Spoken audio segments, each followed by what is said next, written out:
Recording. Yeah. So let's go Facebook Live.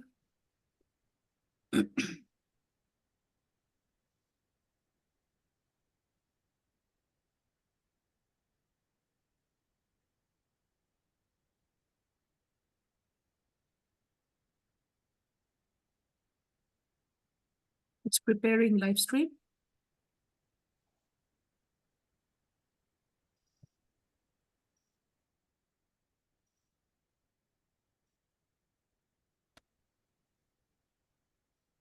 So we are live now.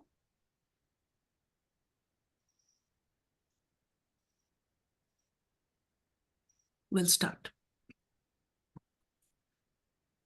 Kwe, hello, bonjour, assalamu alaikum, ni hao, namaste.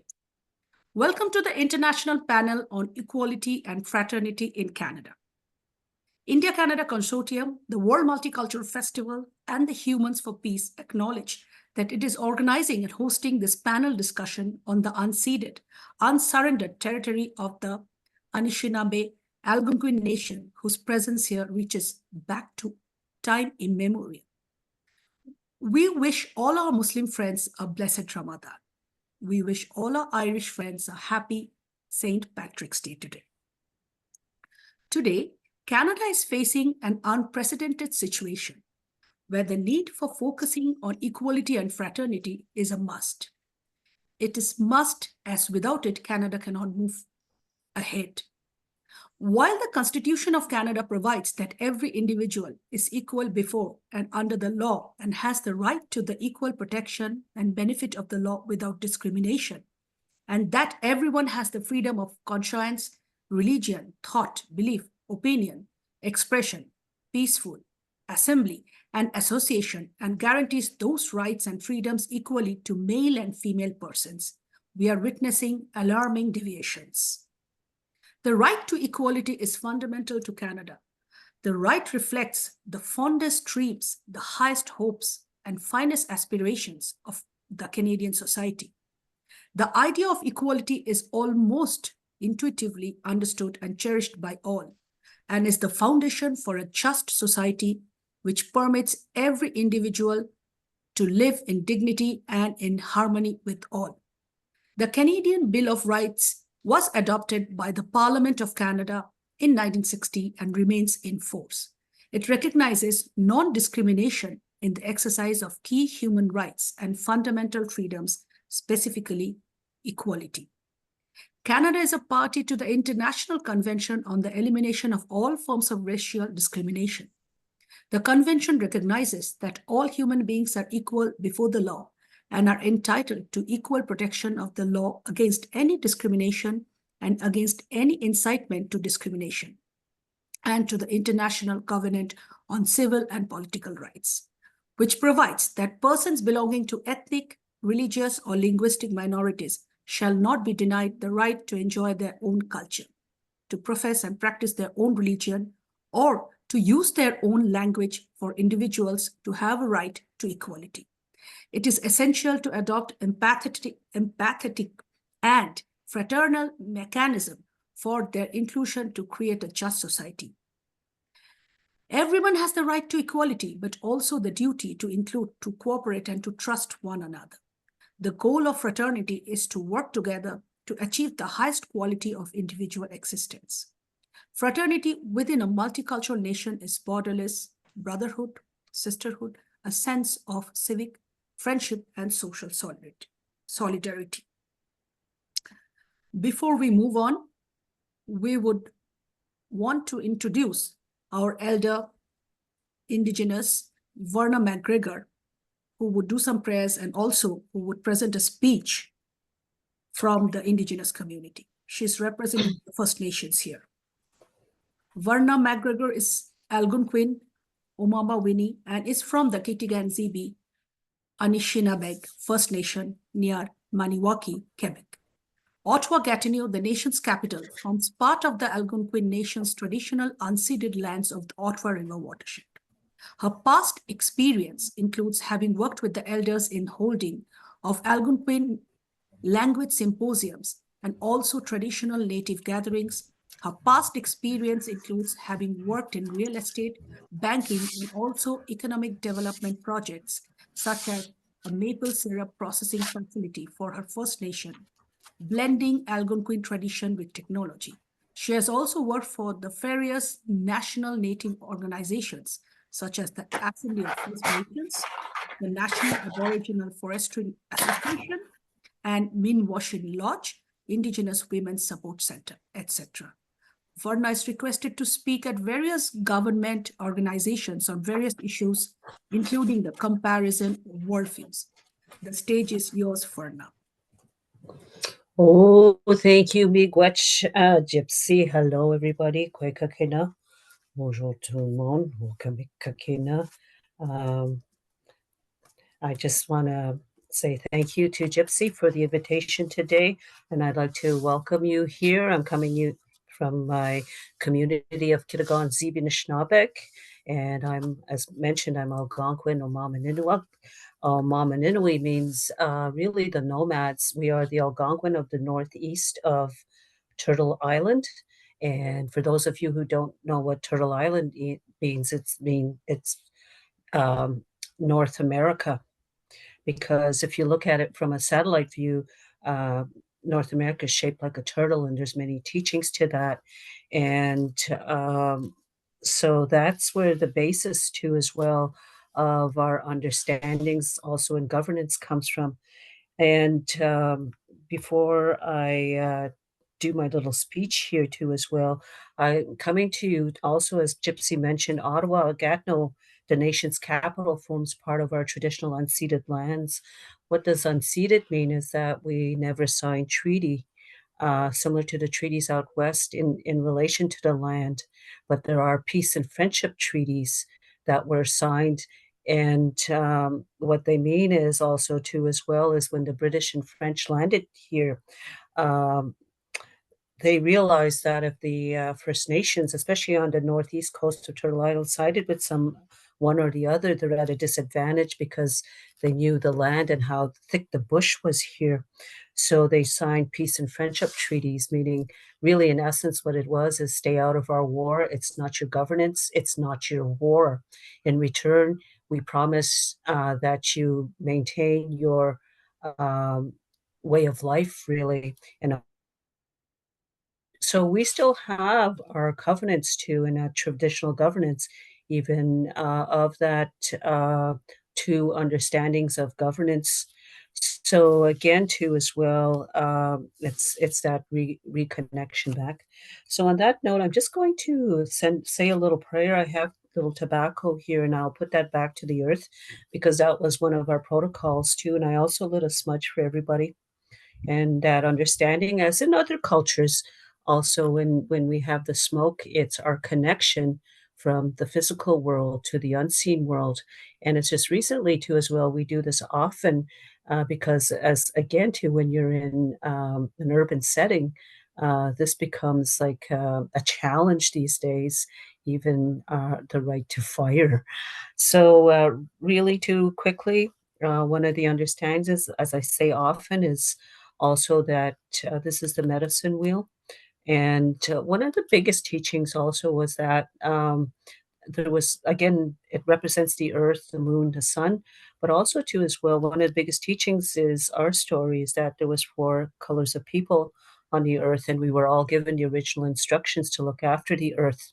But the biggest understanding is regardless of our differences in understandings, our beliefs, our ways of worship, our language, our history, what binds us together is that we all share this earth and we all share the four elements, meaning the earth, the water, the fire, the air, but also, and so because it all connects all of us, whether we like it or not. And one of the biggest teachings too is what we do to the earth is we do to ourselves, and it's that interconnection of the four elements. So on that note, I'm just going to say miigwech Gaki Shandan Kakina, Mojene Kashkito, Jamawanto Sekonshe Nongo, Wamwe Kakina, Pamaza Jektiniswa Gonshe, Shwan Mishnoni Navigus, Wido Kakina, Je, Chiwani Ki watch, Chimino Pamazu watch, Ashitkan Oga Migadua Nabigus, Big Machonje Kakina Ete Kishugon Kisis Tibikisis Ashetanungshuk, de Game Miguachonje Shkai Jinka zone in the Kimanon, we do Kakina Janagdo Kakina Guch in the Kimanon, a shit Kakina Guch Nibi Punksing CB Sagan Kichigagam, Miguachonje Ishkode, Kagimi Jin, Chiminob Chitoyan, Miguachonje Nasewen, Kagimi Jin, Chimino Pamatsian, we do Kakina, the Jakas, a Jik Mame Nongum, Mame Nasewen. Miguachonje Kakinane Jinuan Dognog, Mishomsinan, Gokmasnana Shichin Dabano Jishak. We do kakina awesi suck mitugog mishashkim kakina guchya deniswa gonshe nindikimana gancheshquat nigwe de sim kuch nigwe de simen. We do kushin obigus mia migwach migwach migwach migwach migwach. Thank you. Merci is thank you in Algonquin. And I say it 4 times again just to honor the teachings of this medicine wheel, and also the understanding to going back now. My little talk, as Gypsy mentioned, is also to as well Parliament Hill. It's interesting that this represents the 4 directions, the 4 seasons, the 4 stages of your life, the four elements too on Earth that connect all of us. And I find that too as well, because we're why I say Ottawa's the significance of Ottawa is Parliament is at this confluence at the center of the medicine wheel, because of the 4 rivers the 4 directions of the rivers coming together at that confluence is where Parliament Hill is today. And I always say that it represents balance, and we need that balance even more so today, because of all the turmoil in the world, and and conflict too as well. And the conflict sometimes becomes complex, and but what the elders mentioned too as well is the earth. We've done so much that the earth cannot. We're ruining the sustainability of the next 7 generations, because also too as well, yes, conflict is always complex, but our use of weapons today is also more complex and more damaging to the earth, to the detriment of the next 7 generations. And it's always that reminder that we're here for our children's children's children. And we are in prophecy too. We have these belts which were prior to colonization. And it foretold that the times we're in now, where we need to come together regardless of our differences. And again, too, as well, that's where the guidelines from the United Nations, as Gypsy mentioned, are important too, as well. Also as a reminder, but also the Charter of Rights and Freedoms. And when sitting with the elders too, as well, in the lodge too, we mentioned that too, is that we've welcomed um, people to our lands, and we've also respected their beliefs, and but as well too as well in a respectful way, and also with the understanding too as well of nonviolence. So here we are, and I thank you, Gypsy, and uh, for leading the discussion today. And I look forward to the panel discussions as well, because the other message too as well is because of this too. I always say this even with my openings too, is we are all part of this. This is like a dream catcher, but it's also called, it represents the web of life, which is the spider teaching. For us, it spins or weaves the web of life, and it represents the interconnectedness of everything. So what we do to the earth, we eventually do to ourselves. And I remember having an event with Dr. Suzuki, and he mentioned that even the air, we're all breathing recycled air from our brothers and sisters from around the world, because it's only a small layer of air that's breathable. then also too as well, and we're forgetting to this reciprocity. And because here we are at this confluence here, at this crossroads. And so I think our discussion today is important. So I'm going to end there and pass it back to you, Gypsy. So I say miigwech. Miigwech. Miigwech, Varna. Thank you so much. Thank you for the wonderful thoughts and the wonderful discussion. Thank you so much. Oh, miigwech. So before going into the panel discussion by the distinguished panelists, we would like to introduce our panel moderator and master of ceremony today, Sarah Onyango. Everybody knows Sarah. Sarah is all over, the greatest community leader I've ever seen. Sacrifices for everyone, doesn't want anything, but she gives. That's what Sarah is to me, an elder sister and a very good friend. Sarah is a citizen of the multicultural universe who has used her linguistic and networking skills to build bridges between different communities for several decades. She has hosted the monthly African cultural program Fontan from on Rogers TV Cable 22, Ottawa since 2002, as well as the weekly radio programs Black on Black and Africa Revisited on True 89.1 FM, University of Ottawa Community Radio, since the late 1990s. A passionate promoter of African and Caribbean culture and activities, Sarah has been actively involved in public relations work for various African and Caribbean diplomatic missions, as well as numerous community organizations such as Black History Ottawa Dreamkeepers, various Caribbean and African associations, as well as mainstream organizations such as OCISO, OLIP, and the United Way in 2003, seeing a need to connect mainstream Ottawa to its Black community. She created Black Ottawa 411, an online virtual hub providing information about the National Capital Region's Black community, businesses, organizations, and events. The website is run entirely on a volunteer basis by Sarah, and it has become an essential resource for media institutions and individuals seeking contacts or services in this very diverse community in the National Capital Region. Sarah's volunteer work has earned her many accolades, including United Way East Ontario Community Builder Award 2008-2011, Queen Elizabeth II Diamond Jubilee Medal 2022, Ottawa Distinguished Swim 2023, and V. Oscars Lifetime Achievement Award 2023.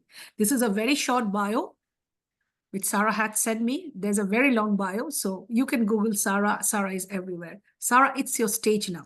Thank you so much for being here. Miigwech, merci. Thank you very much, Gypsy, for that overly generous introduction. And I am among a constellation of great leaders. So every leader on this panel, from Elder McGregor on, I consider to be great community leaders and Canadian leaders. So without really saying very much, I'm just going to go straight into the panelists because the discussion is what's important. And I believe the first person who's going to be speaking is someone who really does not need much introduction. Yasser Naqvi at one point was Attorney General of Ontario. He is a longtime politician in the Ottawa region. He is currently the federal MP for Ottawa Centre, and I believe parliamentary secretary to the Minister of Health, if I'm not mistaken. And he at one point headed the Diversity Institute, which is probably why you invited him here to speak to us on this issue of equality and fraternity. A video from Yasser Naqvi. Can you all see? Yes. Okay, thank you.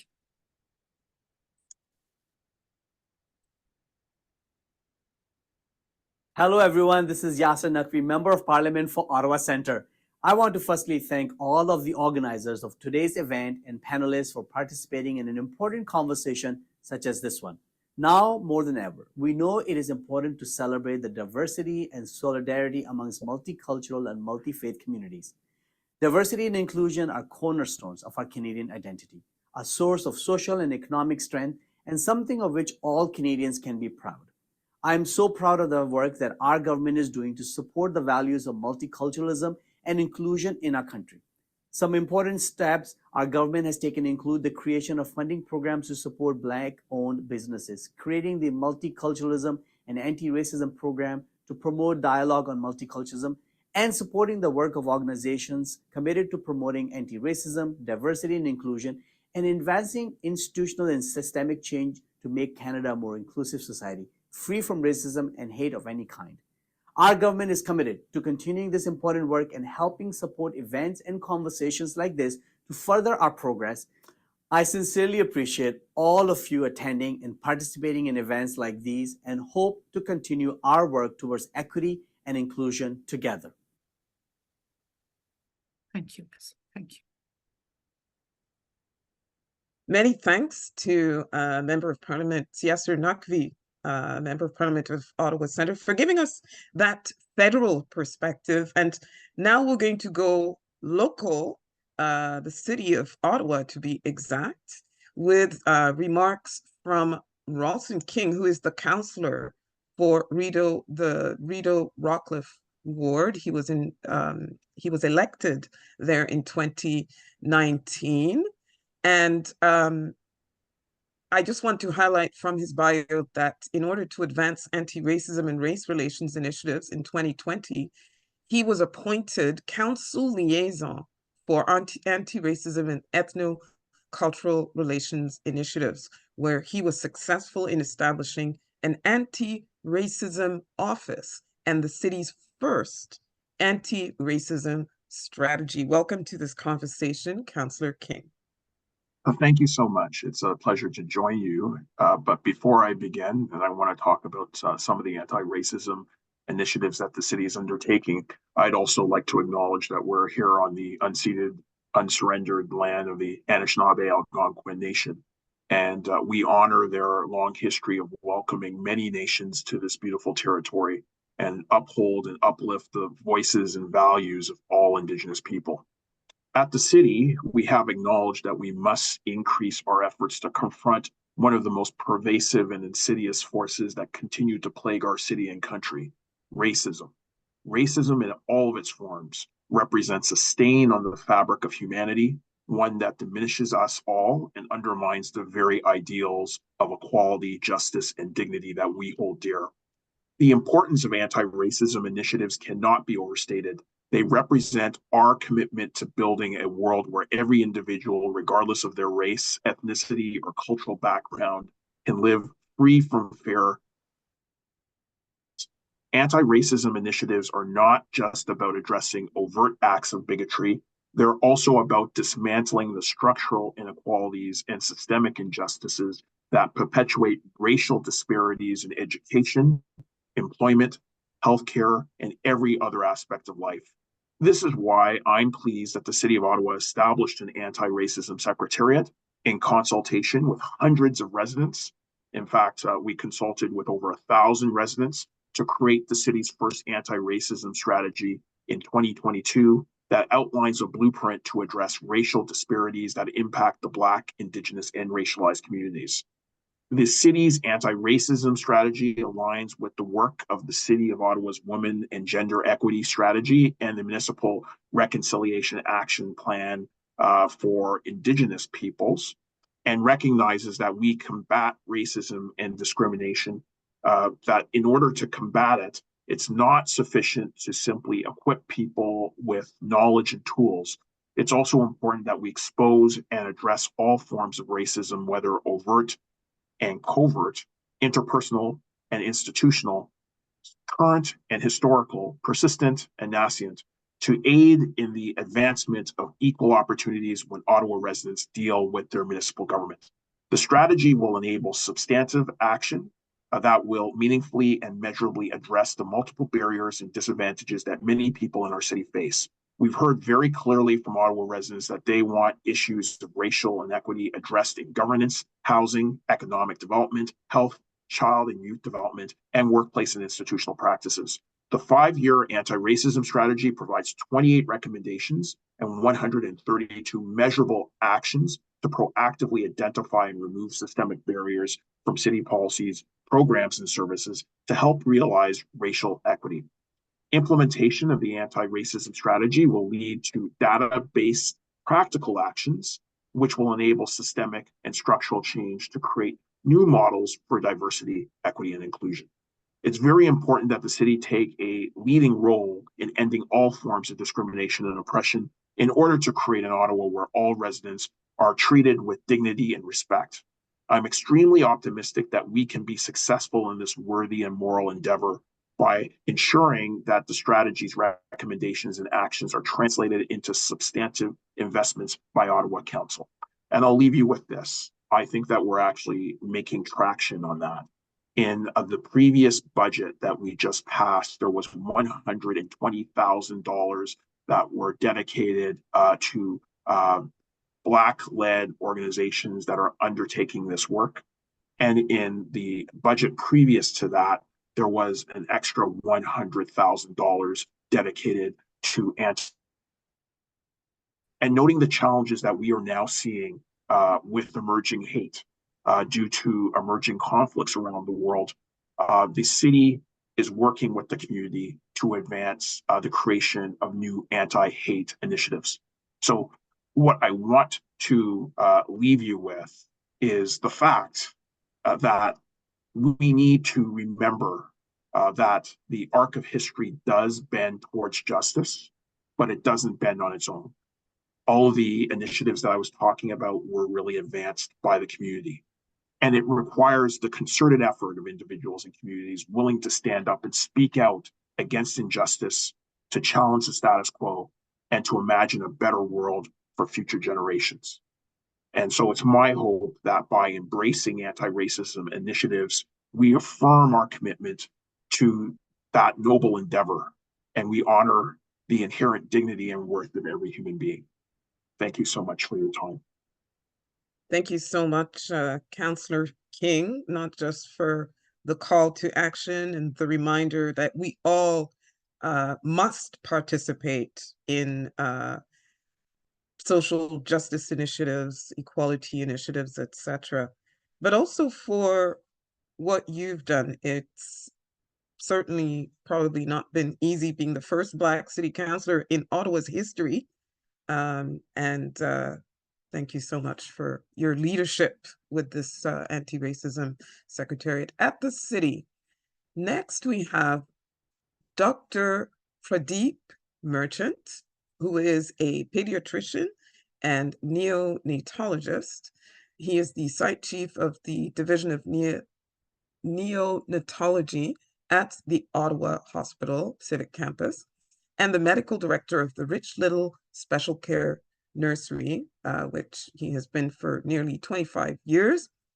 Outside of his professional life, he's worked tirelessly with the Indo-Canadian community in Ottawa and across the country. He has been a volunteer for at least 2 decades for the Gujarati Cultural Association and has collaborated also with various Canadian charities on humanitarian initiatives. Dr. Merchant, the floor is yours.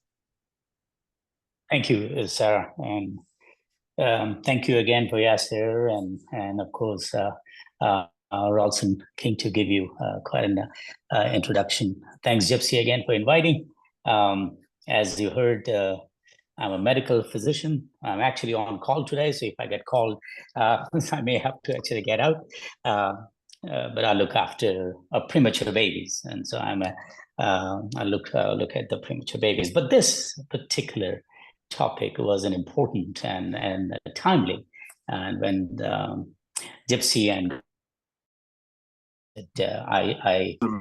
I will participate and I will be a listener, but as an academician, because I teach at various universities, I thought, and when I looked at my rank in terms of when I was speaking, I thought I might take that academic approach.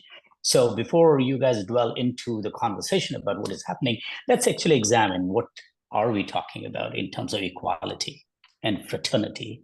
Where did we start this, and how we landed in this in 2024? And I think that will give us a perspective of looking at the solution as well. So we all agree, and I think Councillor King actually said that equality and fraternity are two pillars that upholds the essence of a just and a cohesive society. Without that, I think we would fall apart. And I think that idea has come through for many years. The concept of equality is rooted in the principle that every individual, irrespective of their background, and that's an important thing, deserves an equal rights, opportunities, and treatment. Now, do we all get the same? Probably not, but a concept is there.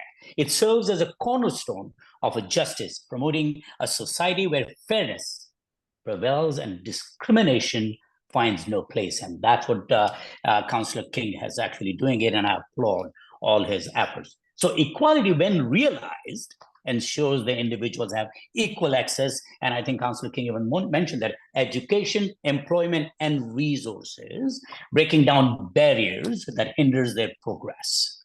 When I landed in this country 45 years ago, and I think all of us as an immigrant would have the same story, did I face the racism? Did I face the discrimination? Surely I did. But at the same time, there was always an opportunity for me to overcome that.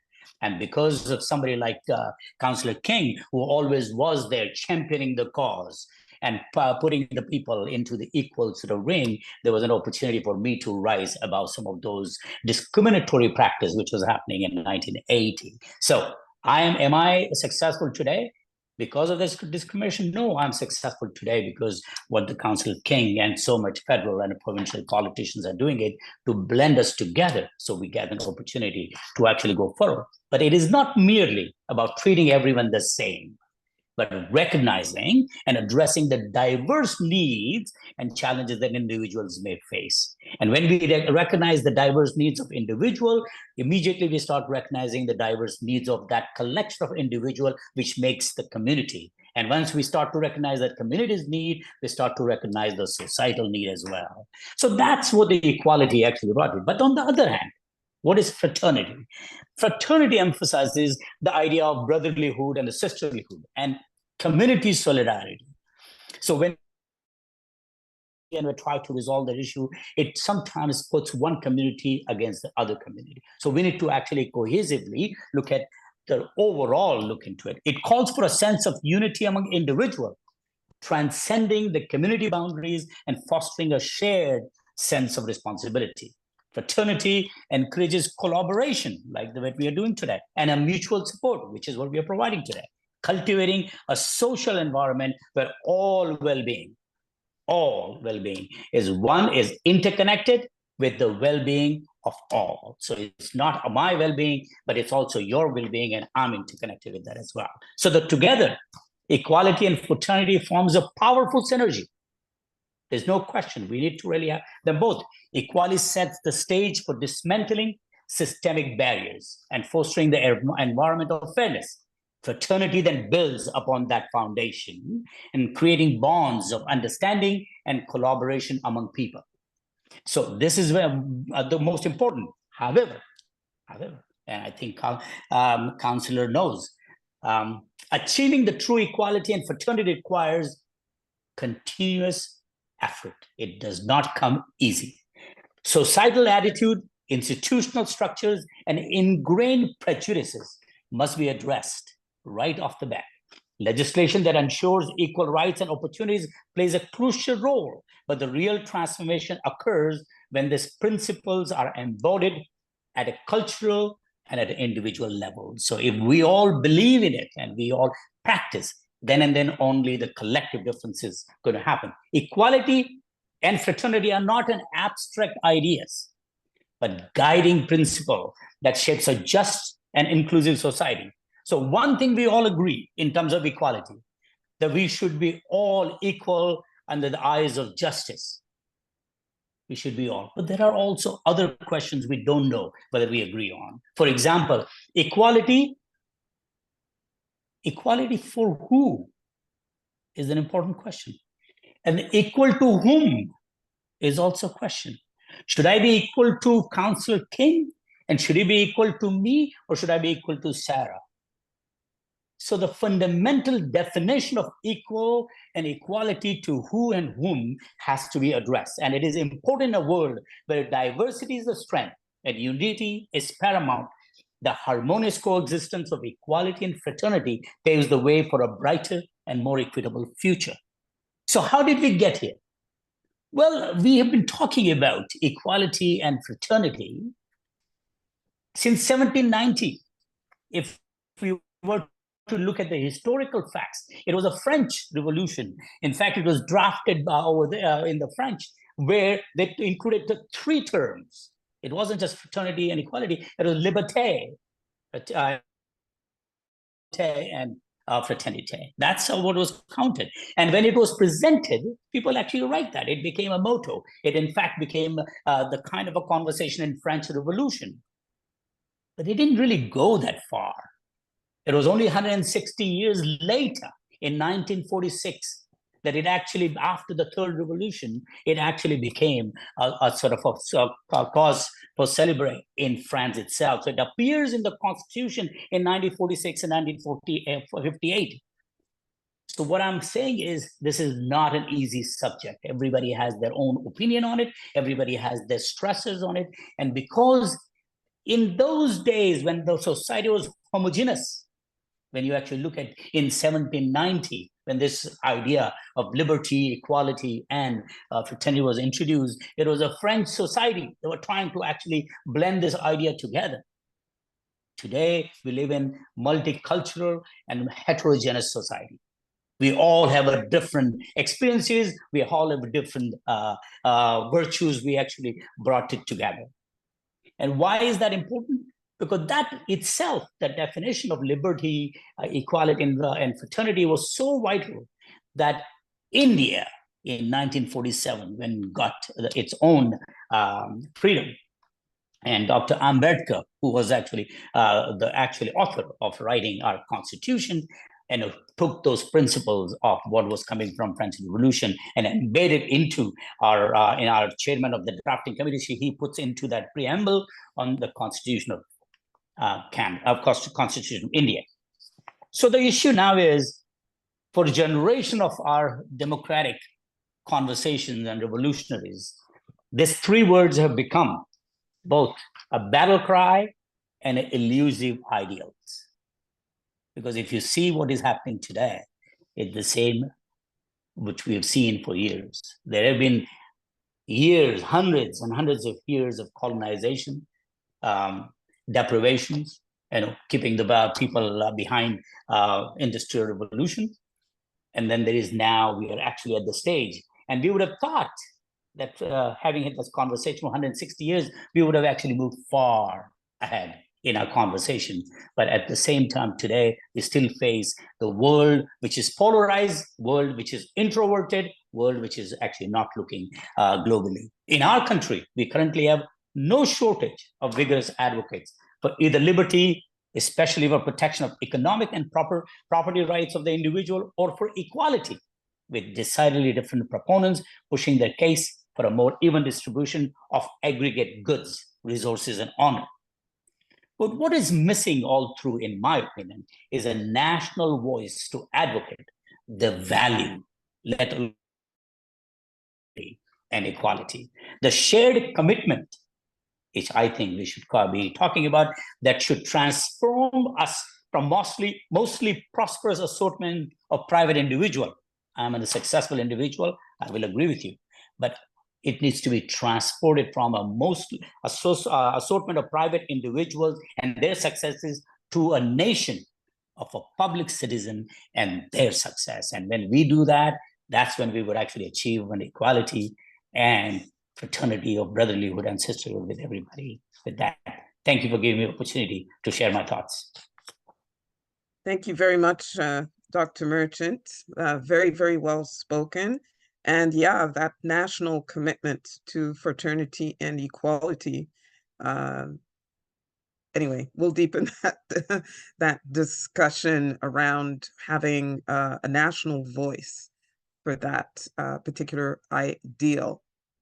And next, we are going to hear from Dr. Jagmohan. I see Gypsy's hand up. Oh, yeah. So yeah, this is a discussion. So I just wanted to thank Dr. Marchant for your precious time. And I wanted to mention that Sarah must have overlooked.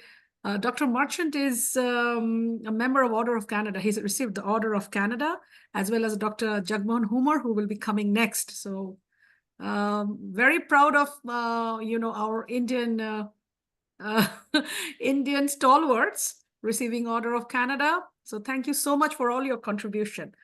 Thank you so much for your precious time. yeah, apologies for that. The the bios are all of the bios of our esteemed so big. panelists. Please Google everyone. Yeah. Are long. So yes, I do invite everybody on the panel, if you don't know somebody and you want to find out more about them, as Gypsy said, if you Google them, you are likely to come across a number of Order of Ottawa, Order of Ontario, Order of Canada. So our next speaker is Dr. Jagmohan Humar, who is a distinguished research professor at Carleton University, who specializes in the fields of structural dynamics and earthquake engineering. He's nationally and internationally recognized for his research and publications in these fields.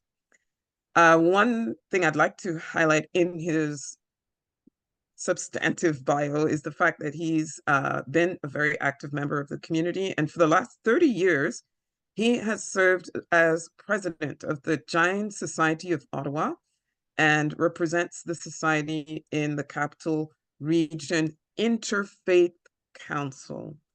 Dr. Humar, the floor is yours. Thank you. Thank you. Introduction. Thank you for all that. My sincere thanks to the World Multicultural Festival and the India-Canada Consortium for giving me this privilege of participating in this panel of very distinguished colleagues. As we discuss how the lack of equality in fraternity based on race, religion, gender, and other adversely affected our civilization, promoting hatred, anger, to intolerance, strife, conflict, and violence. We recognize that Canada is not immune from these effects, and we seek ways in which we can counter them and restore peace and humanity or harmony in our own society. Let me first say about equality. And as an immigrant, I have my own experience, and I found this country to be wonderful. In spite of all of that we might lack in terms of equality, it has given us the opportunity to further ourselves, to be recognized for our merit, to be given, as Sarah just mentioned, the Order of Canada, the highest award of the, but also it has provided me the opportunity to lead in my profession and to have 3 kids who are all doctors working to serve the people of Canada. So on a positive note like that, let me also focus on something very different. I will focus on the inequality and alienation based on religion, because there are various issues that you all be talking about. I wanted to talk about religion because, as Sarah mentioned in my introduction, I serve in the Capital Region Interfaith Council. I'm also the president of Jain Society of Ottawa Carleton. So in my role as a religious practitioner, I must be aware of what this lack of fraternity among religions has done to the world. All religions of the world have preached the message of understanding, tolerance, and love. And yet the history of our civilization is replete with instances when the perverting influences of religious passions and dogma have fanned the fires of bigotry, intolerance, bloodshed, and war. To believe that such can be true, let me cite some instances from the history of civilization. It is important to learn about them, know about them, so that we do not continue to make that mistake that we still are doing. So Let me cite some instances from the 11th century, the Middle Ages. And you might say that, oh, they were old civilization, they were barbaric in nature, and they had little knowledge. That's not true. It continues today, continues even with greater fervor, probably. So the 11th century saw the consecration of II launched his appeal for a crusade against the new civilization of Islam. As a result of his appeal, hordes of people walked across to take an arduous journey through Asia Minor, Syria, Palestine, and the Holy Land of Jerusalem, killing or forcibly baptizing all Muslims and Jews who came in their way. The victories then arrived at the Holy Land of Jerusalem, and they pillaged and plundered the city, killing people, men and women and children. However, these victories were short-lived, as the rising power of the civilization of Islam soon overcame them, took back Jerusalem, and advanced far into Europe, in fact. This perpetual violence that continued on the 11th century is estimated to have killed about 1.7 million people, men and women and children. Violence and bloodshed have also been incited by divisions within a faith. The division among Christians between Catholics and Protestants gave rise to a seemingly endless conflict in Ireland. And in the 25 years 1960 onwards, violence numbed the Irish society. The human tragedy mounted and the death mounted. The Irish conflict has been called a tragedy in endless act. But even more tragic was the conflict between Iran and Iraq. The conflict that lasted for about 8 to 10 years and still simmers from time to time in the Middle East, derived its intensity and its fierceness from the great historic divide in the civilization of Islam, the schism between Sunnis and Shias. The human cost of the conflict was staggering. Countless lives were lost, and children barely in their teens donned the battle garb and sacrificed themselves on the battlefield. Religious passions and hatred also intensified the conflict between Hindus and Muslims during the partition of India, when violence and bloodshed resulted in the killing of large numbers, displacement of many families, and widespread destruction. So those were some instances from war and conflict and bloodshed which arise from religion. Now, it's true that not everything arose because of religion, but the religious beliefs and the passions that were aroused by the religion made them more fierce, more intractable, parties more intransigent, less willing to compromise. The perverting influence of religious passion still stalks our society.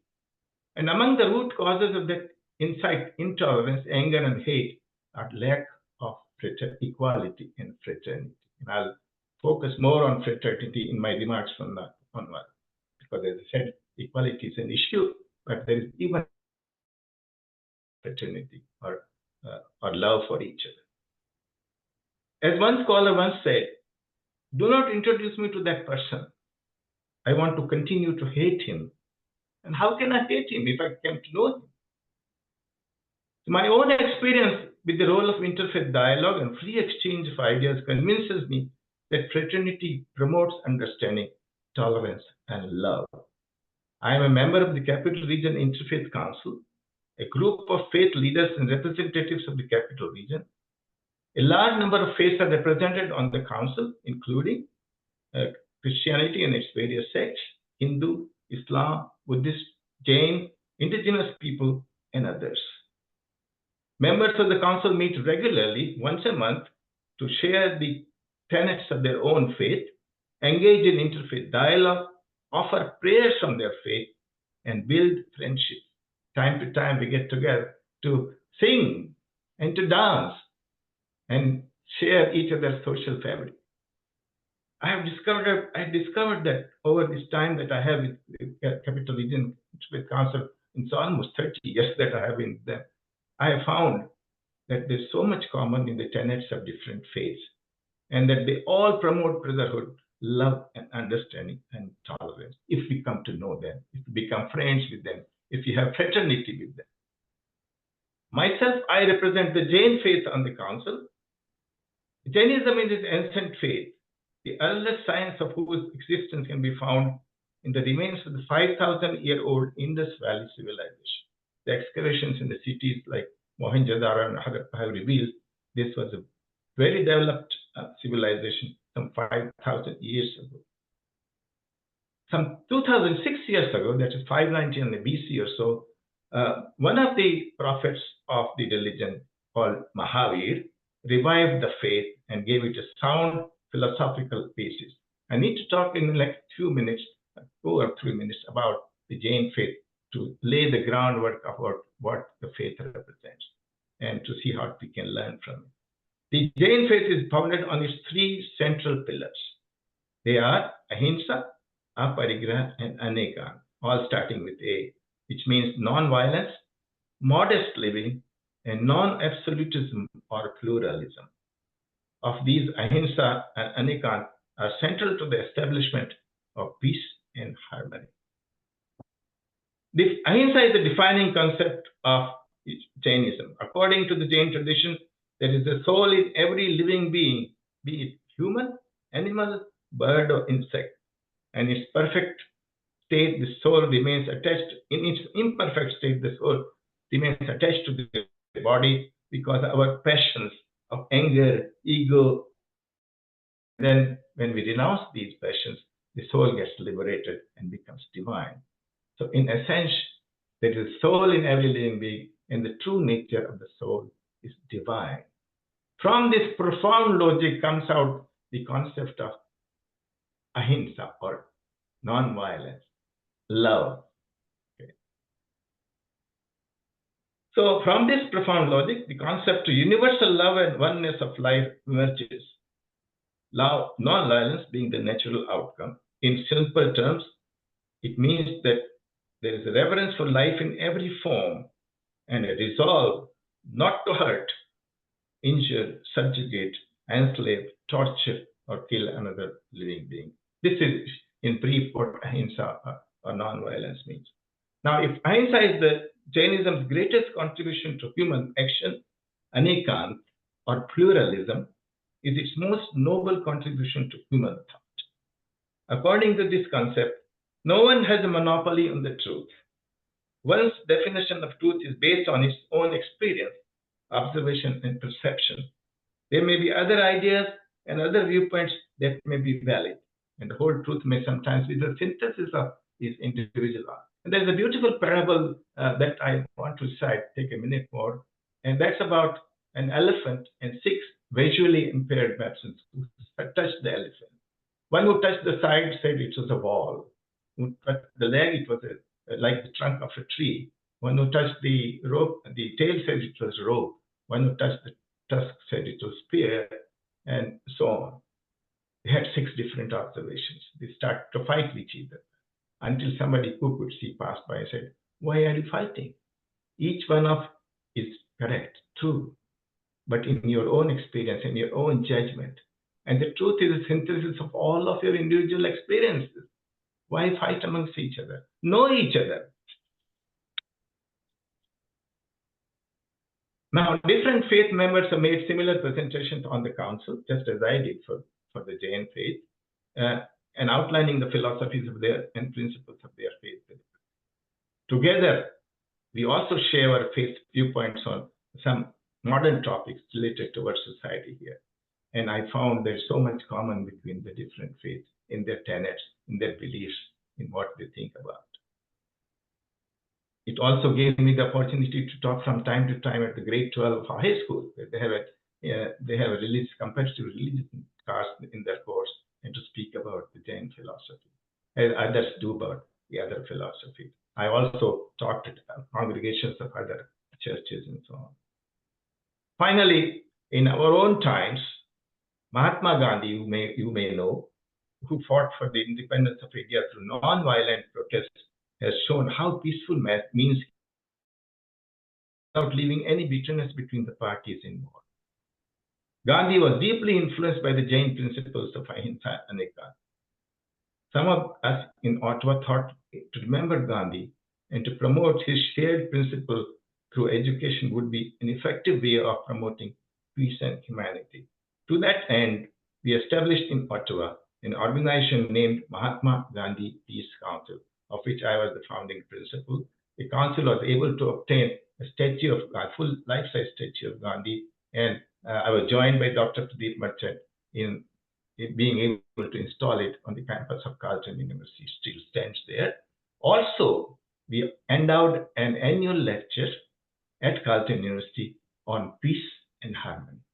For the last 12 years, this annual lecture has been continuously offered. And what we do in this lecture is talk about this fraternity, talk about this equality, talk about peace, I talk about harmony and friendship.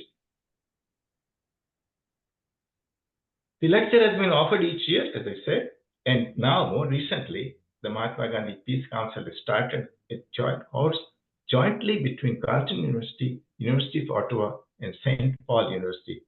The name of the course is Peace, Nonviolence, and Conflict Resolution.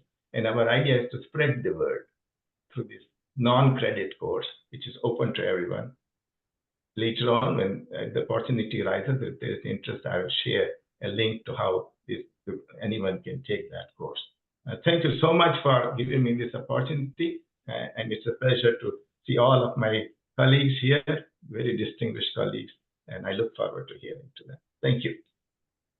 Thank you very much, Dr. Kumar, not just for your very eye-opening presentation, but also for the work you do with the Interfaith Council. People underestimate just the wealth of knowledge that our faith traditions are and how they can fundamentally provide solutions to some of these problems that we currently are having. Contrary to popular belief, faith does not have to divide.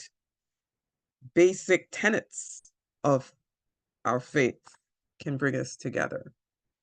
Next, we have Noor Qadri. Noor El Qadri is a professor of strategic management, governance and ethics, innovation and artificial intelligence. He's an expert on Canadian politics with a lot of knowledge of various political parties' policies, organizational structures, and hierarchies. He's a member of the Experts on Call at the University of Ottawa. He's a regular commentator on various radio, TV, and other media outlets on matters Canadian and international politics, business, and technology. From 2017 to 2022, he served as the president of the Canadian Arab Federation, an umbrella organization representing Arab Canadians all across Canada. And I should also mention that he ran for mayor of Ottawa in 2022 and advanced the debate on many pressing issues. Mr. El Qadri.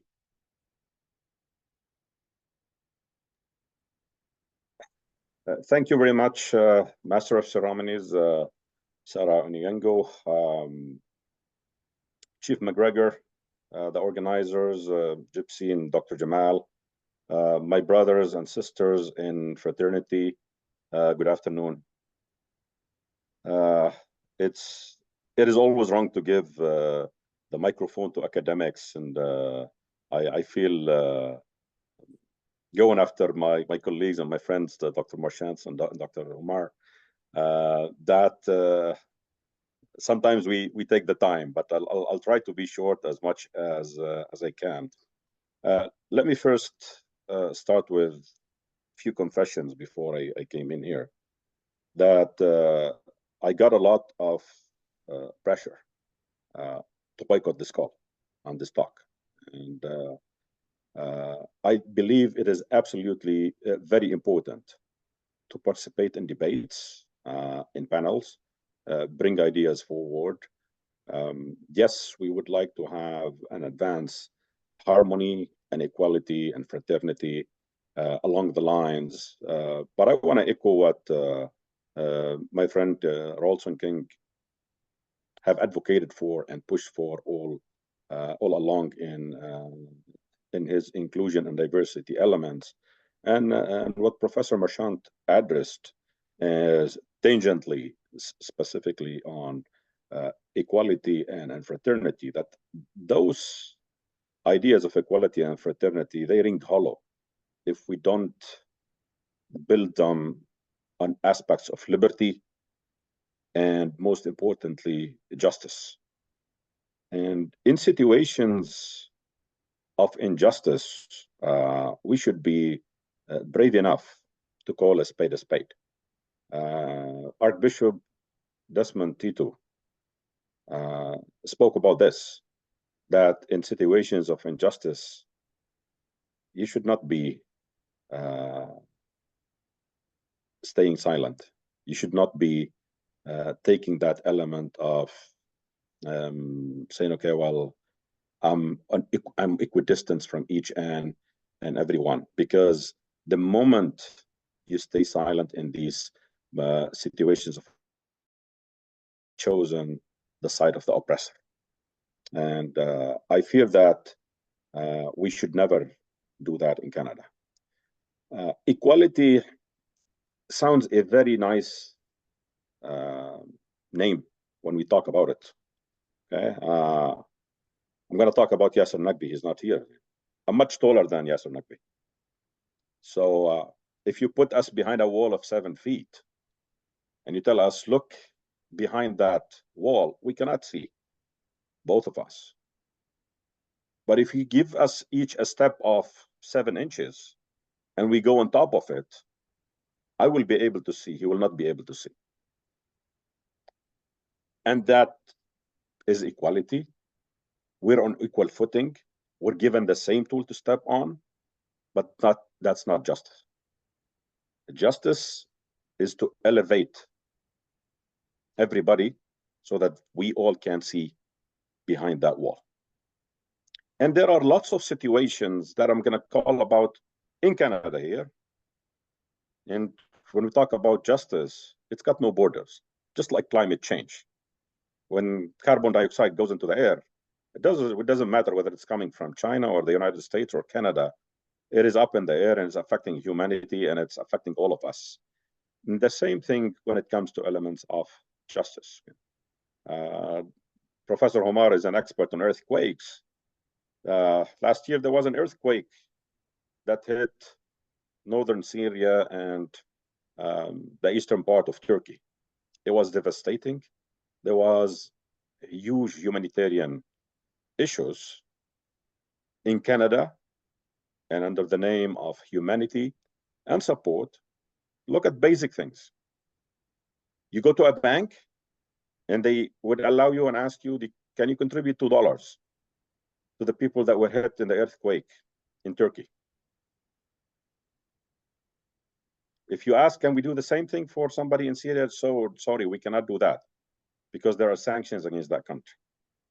Where's the humanity in that? Okay. Where's equality in that? It's the same earthquake, it's the same natural disaster, it's the same poor people. The fact that there was a border between them, some people identified as Turks, others identified as Syrians, they were not treated equally in justice. Okay. And in Canada, we see no explanations on that. As an academic now, I look at this and see, well, there is a huge war that is raging on in Ukraine and Russia.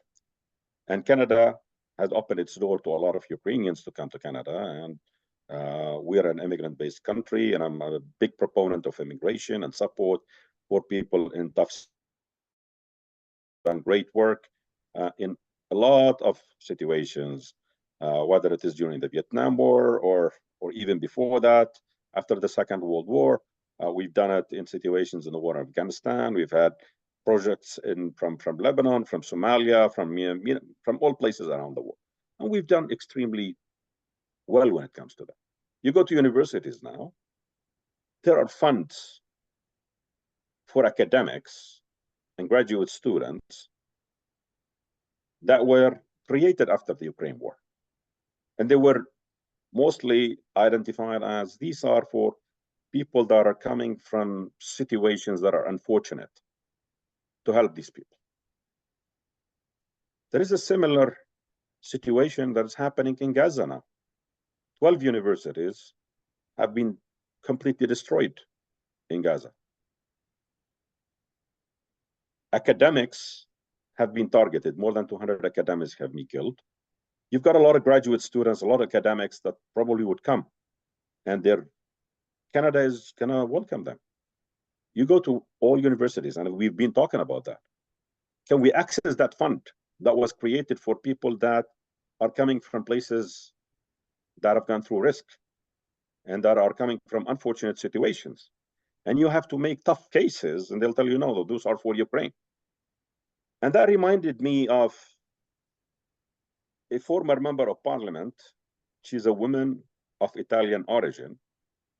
When the government of Canada was trying to push towards the equality of women and give special projects for funds, and she was the head of an Italian association, she told me that I went to apply, and I was speaking to another member of parliament, and she was not a member of parliament back then.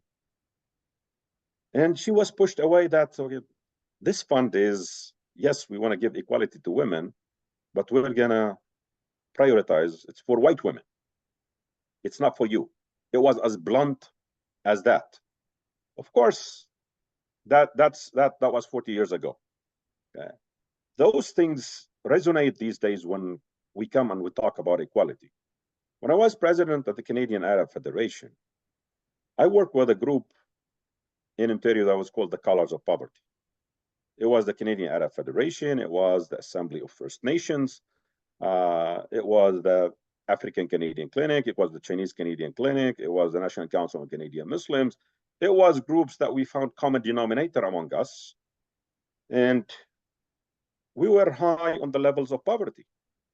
And suddenly when we started to look at things, we said, we're equal on elements of unemployment, and we're equal on elements of poverty, and we're equal on bad things, like in terms of being overly represented in prisons, in terms of targeting Black and Arab men and First Nations more than others. The rise of racism, especially we have seen it during the pandemic, against Canadians of Asian origin. When we've seen people like Mr. Trump come in and say, okay, well, this is the Chinese virus, and in Canada, until today, we talk about those aspects of equality. We are not equal. And in order to elevate, we need to push through that fight. What Professor Marchand and Professor Omar spoke about, yes, we've gone through a lot of challenges at all levels. And immigrants face those challenges to get to that equality more than others. And there are historic notions of this that we need to keep pushing so that the next generation will not face those challenges again. I happen to be somebody who likes to pick up fights, and I faced them. And I have faced racism in almost every job that I was on. And I fought for a lot of things to get in many places. In my profession as an engineer, as a professor in multiple universities in Canada, what everybody gets straightforward, I have to fight for it. And make the cases all the time in order to get to that next level. And that shouldn't be the situation. I'll share with you another example. I met with a former Minister of Defense. He's a top lawyer. His name is Jean-Jacques Blais. And it was 2007. I was running for nomination with the Liberal Party of Canada back then. And he was trying to help me get the green light as part of a green light committee. And he was the head of the green light committee. And we were sitting in his office. It was the 25th anniversary that day of the Charter of Rights. And it was hanging in his office. And he was telling me about it, that he was one of the authors, and it was a proud moment for him. And I told him it's unfortunate that 25 years after the Charter of Rights, as a Canadian citizen, I'm fighting for basic rights within a party that have pushed that. And he told me, my son, I want to tell you one thing. In 1971, I ran 4 nominations with the Liberal Party. And I had to go through a tough fight in order to be approved. And there was a lot of hurdles against me because I was a French Canadian. And it was mostly English Canadians that were trying to suppress me. And we've gone through this for a long period of time, and now French Canadians are mainstream. You probably have to go through this for a generation. And after that generation, probably your kids are not going to go through it. But don't give up. Those were statements from a wise man.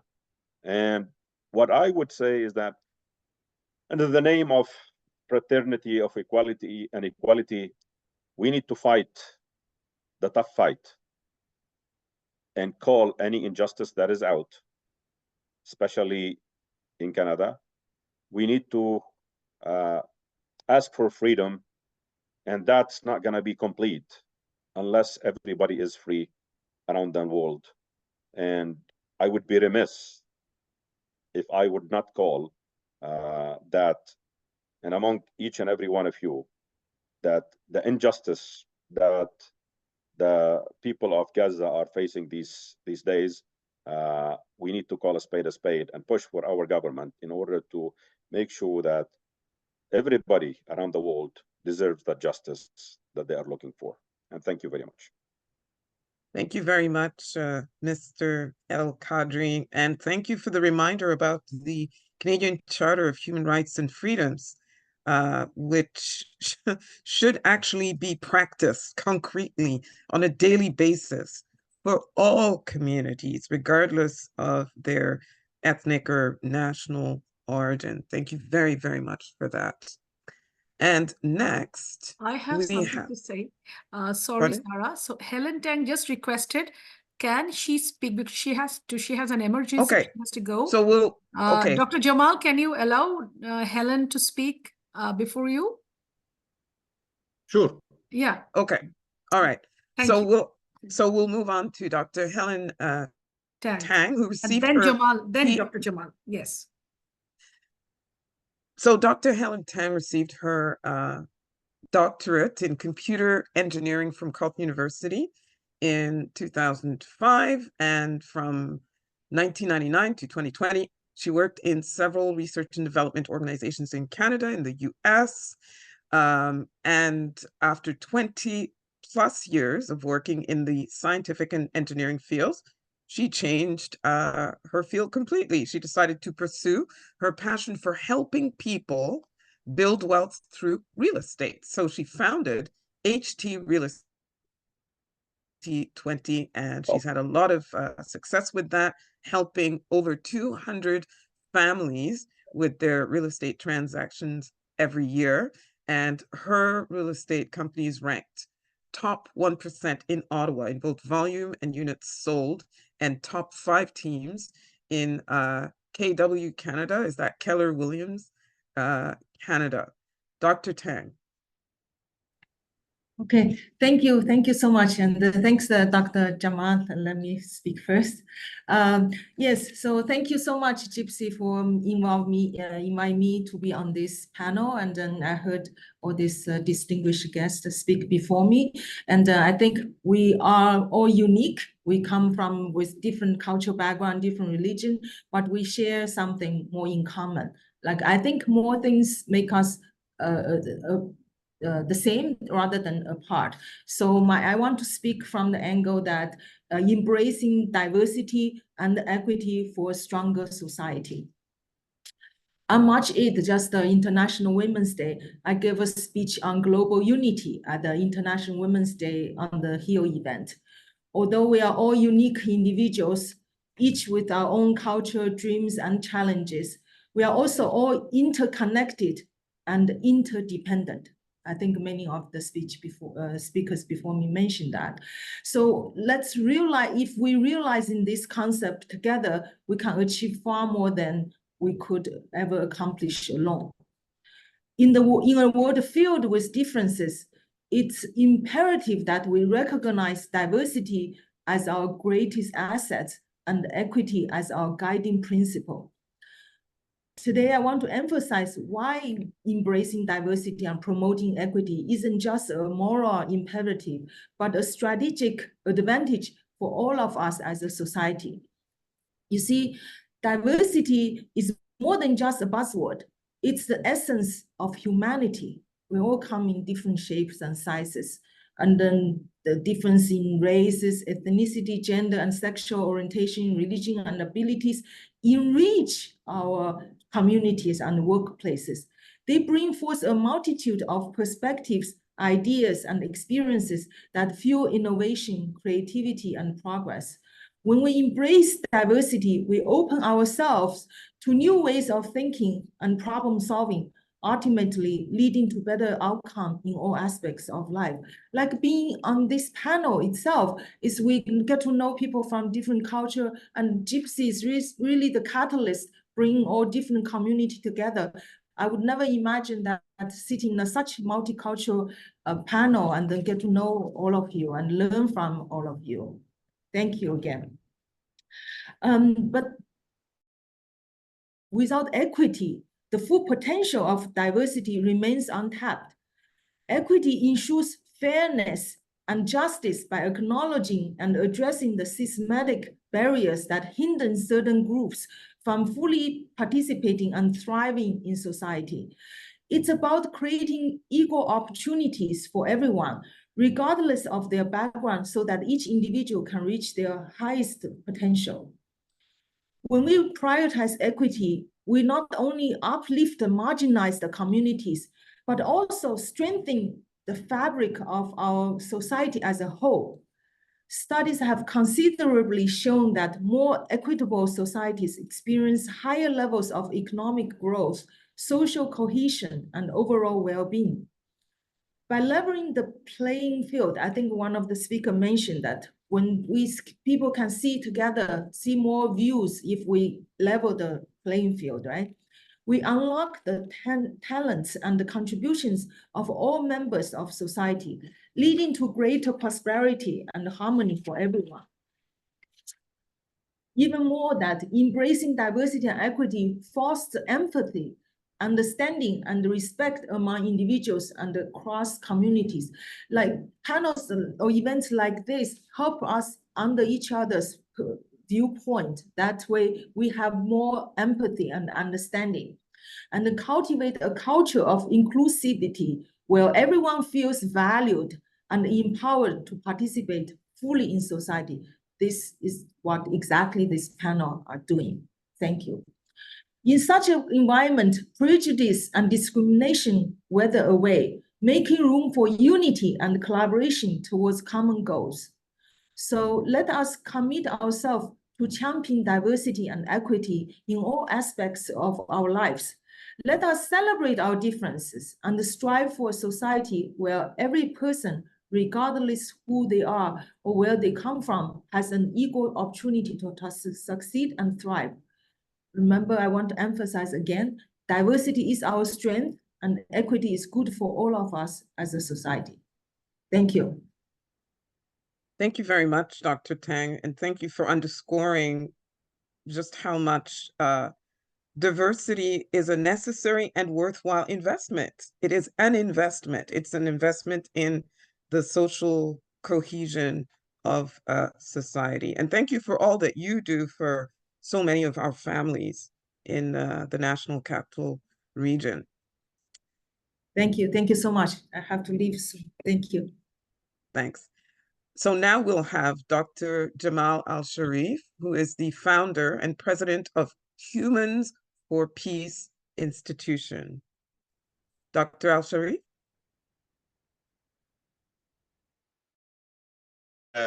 Being here, we've heard very good and nice words from everybody, but today here I'm address a deeply troubling issue that actually affecting our society and threaten the fabric of our communities, which is racism. But more specifically, I would like to shine on the reason and the powerful rules that media and politics plays in promoting these problems. Racism actually, in its various forms, a real cancer that eats away of the core of our communities. It's poisoning by ignorance, fear, and divisions. And unfortunately, both media and politics have often played a role in fueling this toxic narrative. Let's start with media. In today's digital era, we are having information spread like wildfire across the social media. And the news outlet also trying to put their issues there. But however, the media holds tremendous power in shaping the public perceptions and influencing others' attitudes. However, too often we see media outlet protruding some stereotypes against communities and racial and ethnic groups. It's only actually serve and deepen the racism in our societies. Similarly, politics. Politics also plays a role in either challenging or reinforcing the racial inequality. Politicians are actually supposed to be leaders in our communities who are representing our values and ideas. They are supposed to represent and promote unity, equality, justice for all. However, we've seen too many instances where politicians explored racial divisions for their own gains, using fear, using tactics to divide people, to put certain communities and groups in under the attack just for their political agendas. Whether it's discriminatory by politicians or by media, we know that in Canada we still have views. I know Dr. Noor, he spoke many times about the systemic racism within our systems, within our institutions, finding jobs, trying to be promoted. It's not easy, and the systematic racism is there, and we have to fight it. So we have to acknowledge this. We have to work together to stop this fear and to further strengthen our understanding of each other's. Despite this troublings happening by politicians and media, we still have hope. We did not lose the hope. I will not lose the hope. We have the power to demand better form of media outlets and hold them accountable for fear and unequal reporting. We have the power to vote for politicians who prioritize unity and equality over division and discrimination. And the most important, we have the power to educate ourselves, our communities, and others to challenge the stereotypes and to build bridges to understand understanding and empathy across the racial division. Together, we can work toward a future where racism is eradicated, where diversity is celebrated, and where every person, regardless of his race, ethnicity, background, religion, is treated with dignity, respect, and equality. I would like to end with a quote and to remember that people's power is stronger than people in power. Miigwech. Wow, that's very, very powerful, Dr. Al-Sharif. And I agree with you, even though I work in the media sector and have for over 20 years, that yeah, a lot of the fear and the misunderstanding and the lack of empathy, etc., is fueled very, very often by the way the media treats certain communities, faiths, etc., and seeks to, elevate some, diminish others. So thank you for that. And I hope people are hearing that call to action of demanding better, right? If you don't demand better, you don't get better. Thank you very much for that. Next, we have Jody Green has been working in the field of identity and affiliation in the Jewish community for 20 years. And in her current role at the Jewish Federation of Ottawa, she is the communications and advocacy specialist with a focus on allyship with individuals and organizations outside the Jewish community. Jody, the floor is yours. Thank you. Good afternoon, everyone. Thank you to Gypsy, the World's Multicultural Festival Committee, Sarah, my esteemed fellow panelists, for having me here today. I was thrilled to have been asked to talk about equality and equity in our community. In my job at the Jewish Federation of Ottawa, I meet with people from many different faiths, cultures, and backgrounds to learn from them. We talk over a cup of coffee and explore what unites us rather than divides. We discuss topics like, what does it mean to live in a diverse Canadian society? And what are the challenges that your community is facing right now? And how can I help? Through our mutual learning, we are able to build bridges, increase understanding, and work towards a world with less hate and more collaboration. As a proud member of the Jewish community, I work to make life better for my community and to reduce anti-Semitism in all its forms and support other groups as they aim to reduce discrimination and hate for their communities. I truly believe in the transformative power of unity in education. During this time of high anti-Semitism, we look to the advocacy of allies and partners to create proactive engagement and collaboration. We cannot solve this problem alone. We also, unfortunately, have to look to enhance security measures and regular police presence at our places of worship and community spaces because we must safeguard our children and those engaged in the work of Jewish community. So what would be the steps to better understanding? There are 3. 1, have an open mind. Accept that you may have preconceived ideas about a particular group or culture that are not fully informed or correct. Hate always originates from outside the community and will not be solved without support and advocacy of others outside the given community. However, the outsider must be knowledgeable about the issues of importance and the values for the community on whose behalf they will advocate. To dispel hatred, communities need help.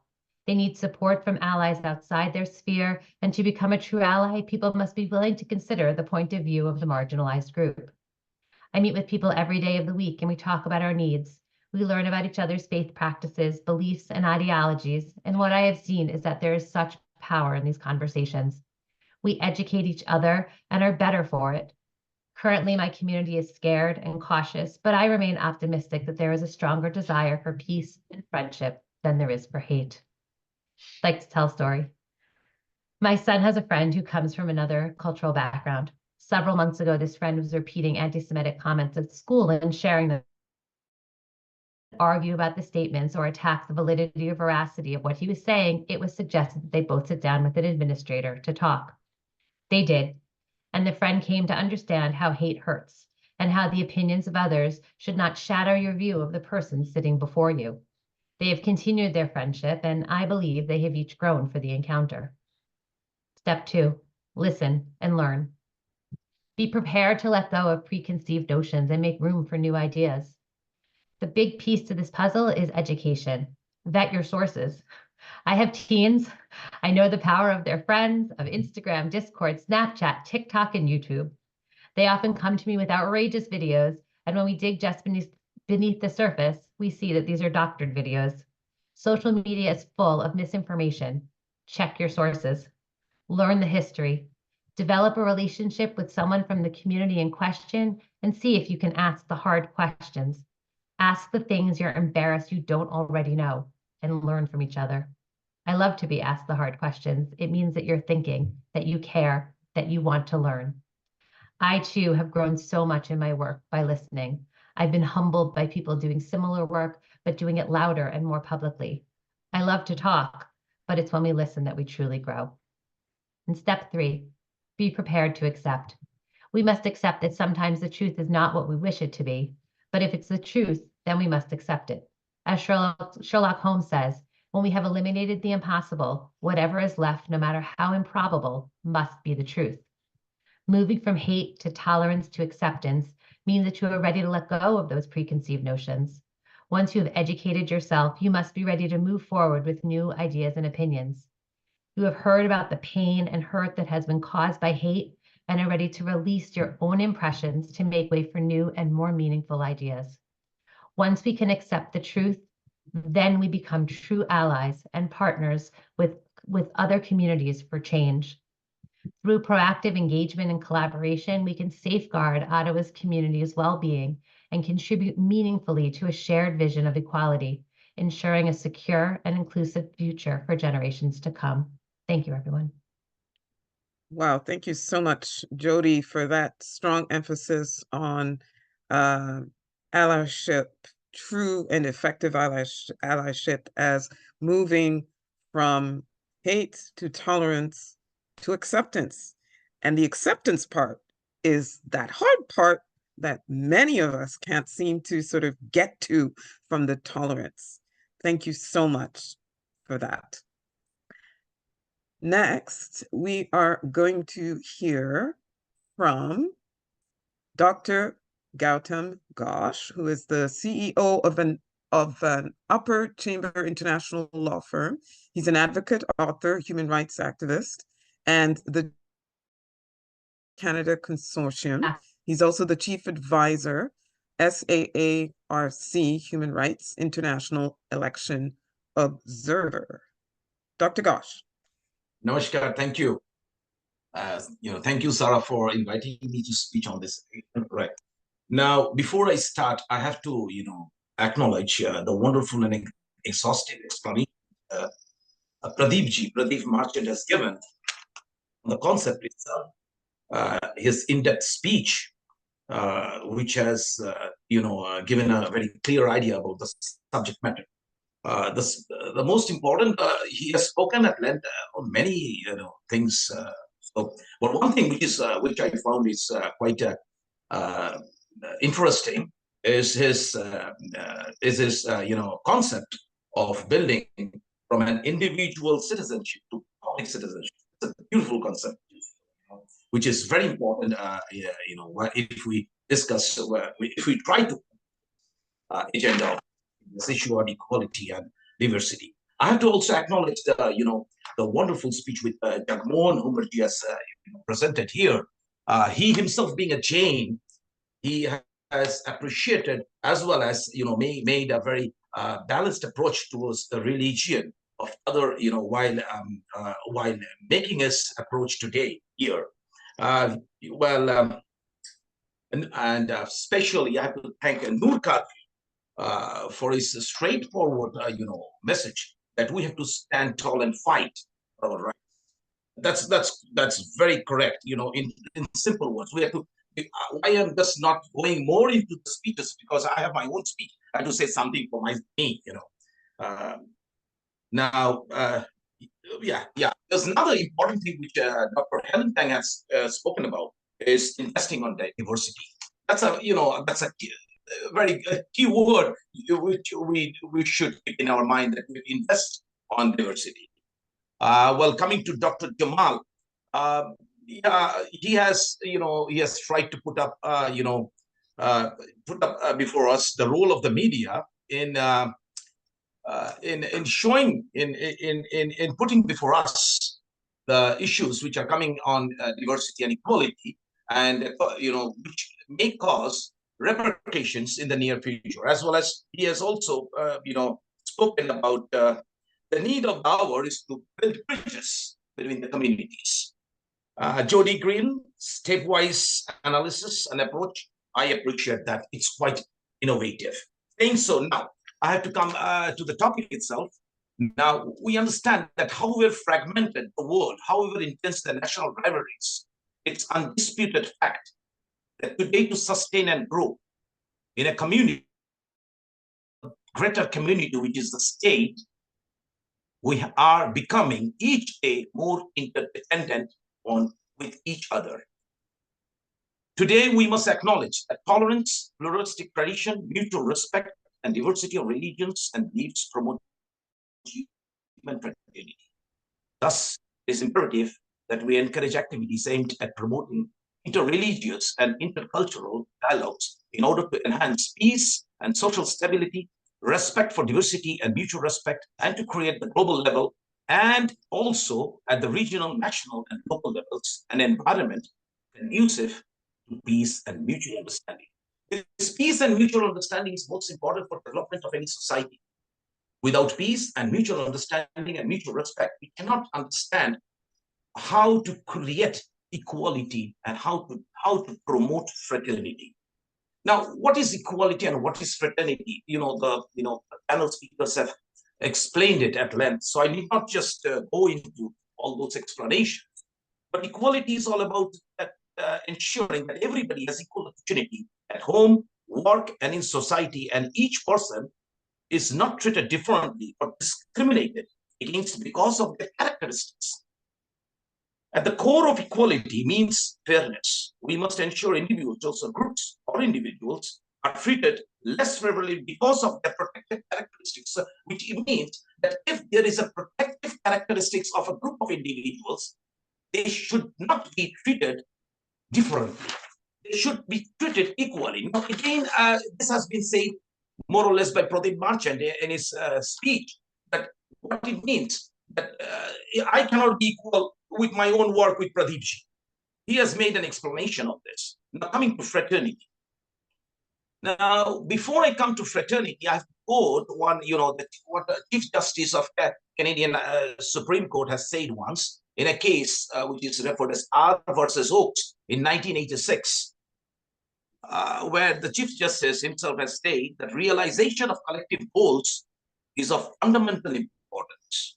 Those collective goals, fundamental values, were described by the Chief Justice as being respect for the inherent dignity of human person, commitment to social justice and equality, accommodation of a wide variety of beliefs, respect for cultural and group identity, and faith in social and political institutions which enhance the participation of individuals and groups in a society, quote and unquote. Means that again, the same thing, I have to repeat what Pradeepji has said, that fraternity, in simple words, it's brotherhood and sisterhood, which Pradeepji has said. So we have to respect, each and every one, irrespective of caste, creed, religion, color, sex, anything. Because there has to be a collective cohesion. That's what is needed for building a society, for building a nation. True fraternity requires community structures, social relations in such a way that its members regard each other as equals, passion, and are bounded by effective ties and have disposition to cooperate and help each other. The situation in Canada is passing through difficult times, whereas essence of equality and fraternity is fast losing its intrinsic value. Although Canada has proactive legislation, well, I just missed our Ralston King. Ralston spoke about all legislative things in those laws and there. So yes, there are many laws, proactive legislation, but they are not, improperly used. That's the most, irony. That's the irony of today. Yes, according to a 2024 report of Statistics Canada, the most common type of discrimination experienced by visible minorities in Canada since the beginning of COVID-19 pandemic was discrimination based on race or color. 21.5% of women belonging to a visible minority group reported having faced such a situation compared to 18.3% of men. Well, this is a reported discrimination. Apart from this, there is unreported discrimination. We know about discrimination against non-visible minority, the Aboriginal groups. But what about those discrimination which is there within the minorities? The saddest part of the story is the dreaded disease of discrimination is everywhere in our state. Now it's time to think how to make it. The only way in which we can, build fraternity and unity is through cherishing compassion, craving cohesion, and caring coexistence for all as human beings. Thank you. Namaskar once again. Thank you very much, Dr. Ghosh. And it's true, we have lots of laws, but applying them equally with empathy and equity is the problem, as you highlighted. Yeah. Next, we have Mr. Wahid Khan, who is the president. Jody, Sarah. Yes. This is Dr. Merchant. I do have to leave at 5. I wonder if I could, because I know I was only booked for 3 to 5, and then I have another appointment. Can I say a few words and then I could step out, if you don't mind? Sure, go ahead. Thank you. I appreciate that. Listen, Jody, you came to my mind right away because you actually did put together something as a step pattern in terms of addressing this, and that's unique. But let me talk about it. I think we talk about this pandemic and how things actually change, but I do believe the globalization or equalization of the population, how we saw each other as a global village, was actually happening in early 60s and 70s and 80s and 90s. So we were working very hard. We had the world leadership, which was together. I do think that what changed was the whole narrative was at 9/11. And let me actually reflect on it. And I think my good friend Jagji will actually agree with me. It was Mahatma Gandhi that once said that eye for eye will only leave everybody blind.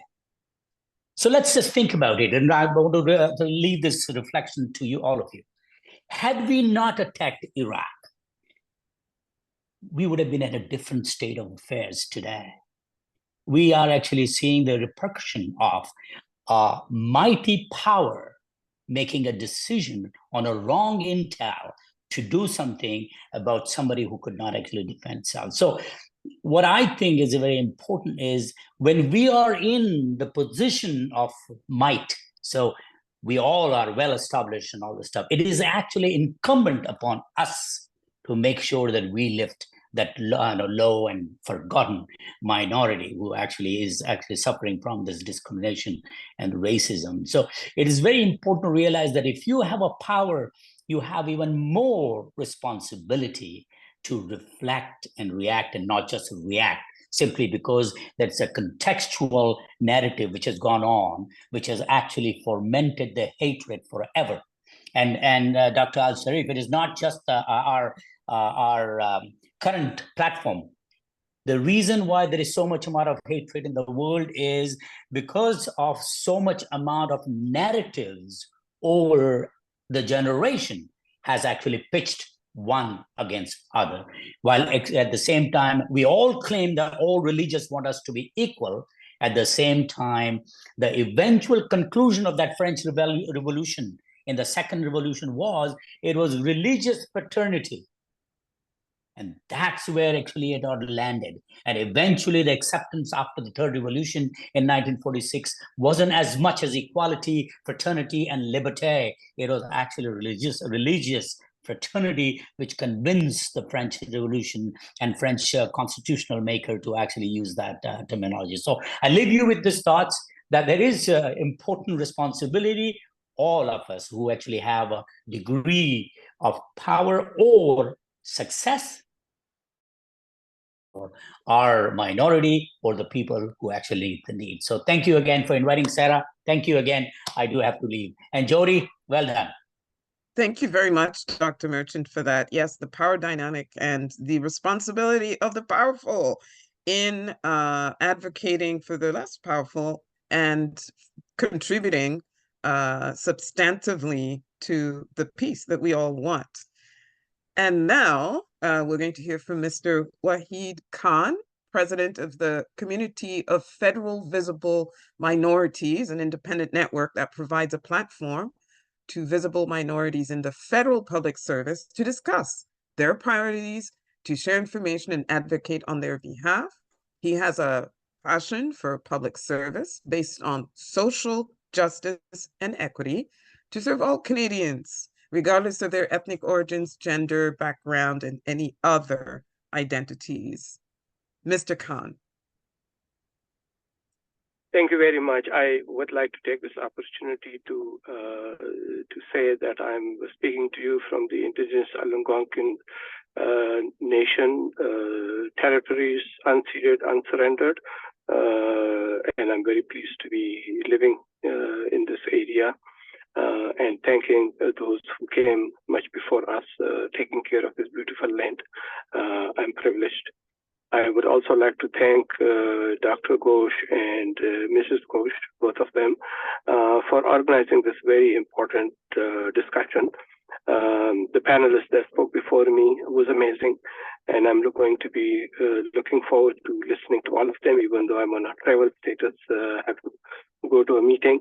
But I think that what I heard from our colleagues was very, very illuminating. Amazing. I'm hoping that one day we would be together in person, so we could actually shake hands, see each other in person. It's great. Thank you so much. The subject, of course, is extremely important and very relevant, fraternity and equality. My belief is that if we are brothers and sisters, if we have a fraternity, that means we are equal. And that means that there is justice, we have justice amongst us.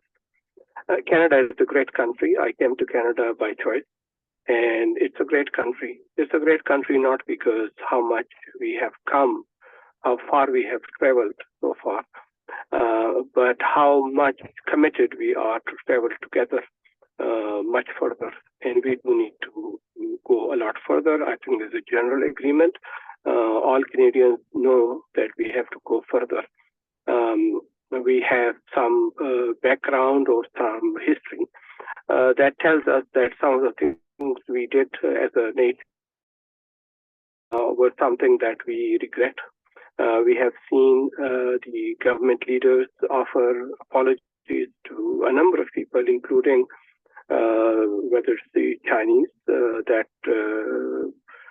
that used their blood and sweat to build this country, the Japanese or the people from India, and of course, more than anybody else, the Black people and the Indigenous people, for sure. We still don't have a system where we can say, yeah, we are proud of where we are. We have a fraternity and we have equality, but it's a noble goal to aim for. My job is as a representative of the Community of Federal Visible Minorities, but also as a board member of the Professional Institute of the Public Service of Canada, representing the 70,000 public servants and members. I can tell you my job is to give people hope that things are going to get better. There is more in common that we can focus on and we can make things better than there is that would divide us. There will always be a tendency for things to happen, whether inside our country or internationally somewhere else, that will divide us. Our biggest challenge is how do we focus on the commonality that we have. And when there are difficulties, we don't shy away from difficult conversations. We are able to talk about it, and we are able to talk about it in a constructive way. My belief is in collaboration. I think if we collaborate, we talk in a constructive way, no matter how difficult the subject is, we are able to make a difference. So these days, I will be remiss if I do not mention how much it hurts me when I hear the news from our colleagues that I talk to them every day. I speak with people, and they are concerned about the 1,500 or something close to deaths of Israelis, and for over 31,000 Palestinians. One life loss is too much. It does hurt me, and I think it's of course this is a failure of the international community that cannot resolve conflicts amongst nations, and that is not able to take effective action. That when things do blow up, there's a timely action to stop it from further damage. Unfortunately, that the international community has failed, and we are all suffering, or we are hurt by what is happening. I would also like to mention a couple of things that I think may be a bit of repetition because other colleagues have mentioned it in some form or another, but I'm going to be direct. In Canada, we have made a long way. We have great laws and the charter in itself, because there is no law or the charter. It gives full equal rights. So there is no law like some other jurisdiction or even us in the past had, where the laws themselves are discriminatory and they discriminate based on color, religion, all that. We don't have that. But what we do need to do is take the next step. The next step is the accountability. We still have diffused accountabilities, and we don't have concrete actions.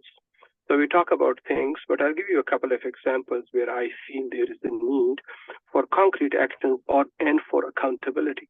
So, for example, you will see that our laws guarantee that not only we have the equality of the two official languages, but we also have the equality of the indigenous languages in this country. But you will find that the mechanisms to address the official languages is totally different. It has teeth, whereas the accountability for the indigenous languages is totally diffuse. There is no accountability. There are no strong mechanisms in place. And that's why we don't see equality. We intend to have equality, but we don't have equality. The other example I give you is the Employment Equity Act that we have. We all know we have an act, and it's a great act. It aims for the right things to do. Of course, it needs to be reviewed and updated. It has not been reviewed for 10 years or so. Who has the accountability for that? But on top of that, I think that the biggest accountability challenge is that the Employment Equity Act has not been properly implemented, and that's why it has not achieved its objectives. So we do need to talk about these things. In my view, the cornerstone for our discussion is respect, so that we respect each other.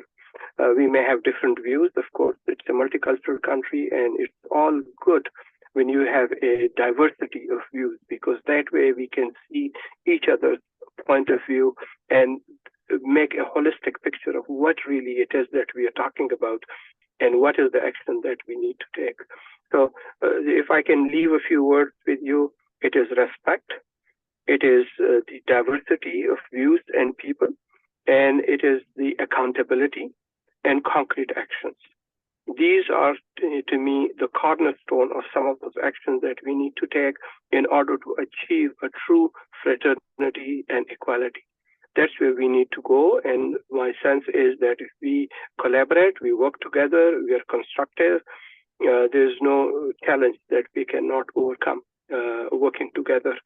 It is taking longer, of course. I have to recognize that. Many people will say, oh, we've been waiting too long. That is true. We have all been waiting too long. But I think that the wait will be over. We will make progress. We will be able to move forward and in a manner that we say, yeah, we're all equal people.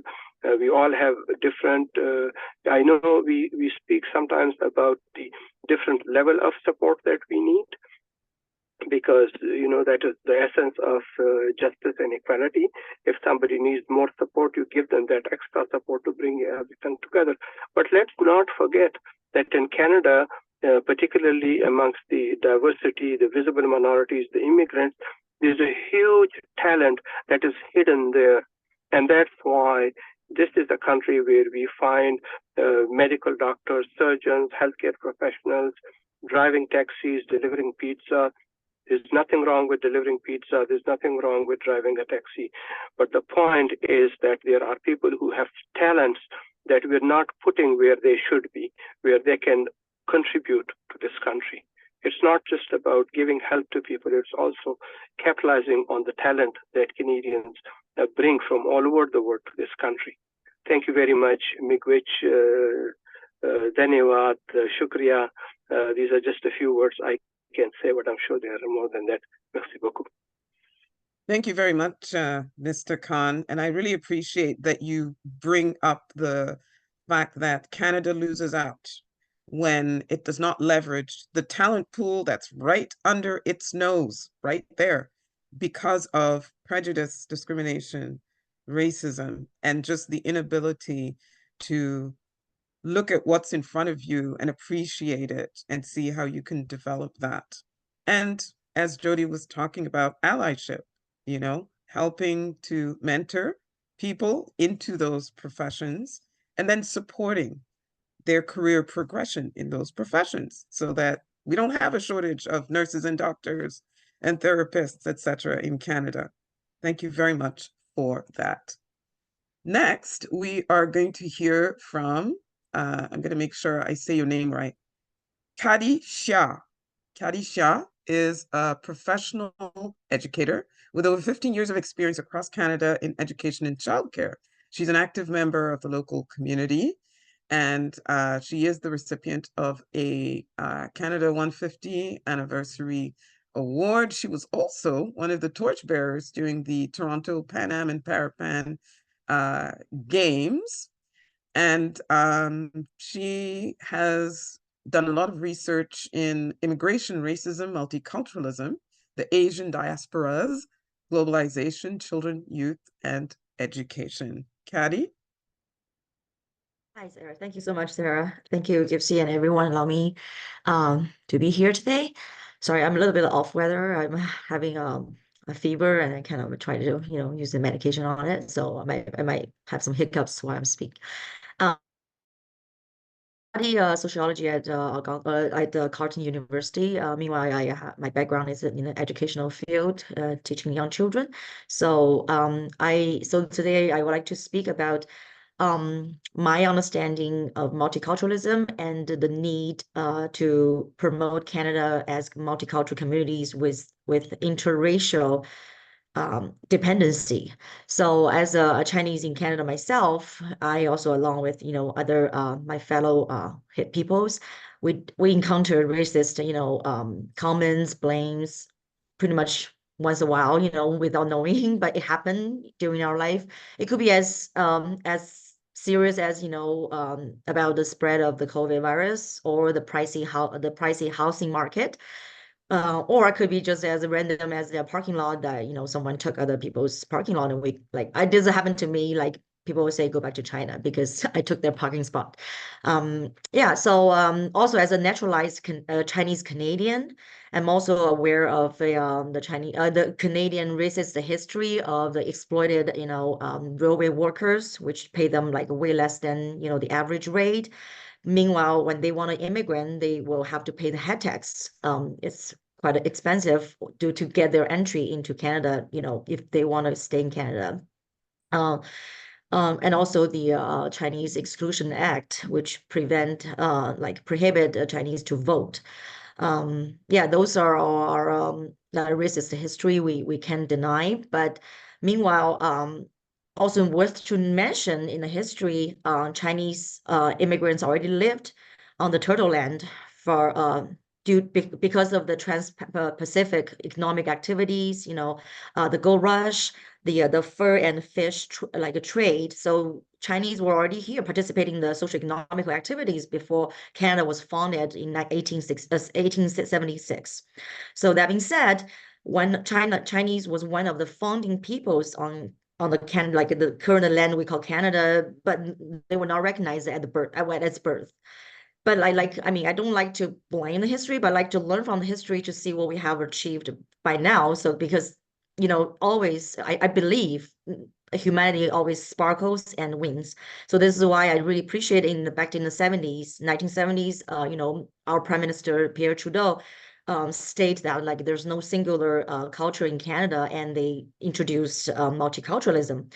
What I call is the preliminary, the cultural inclusion.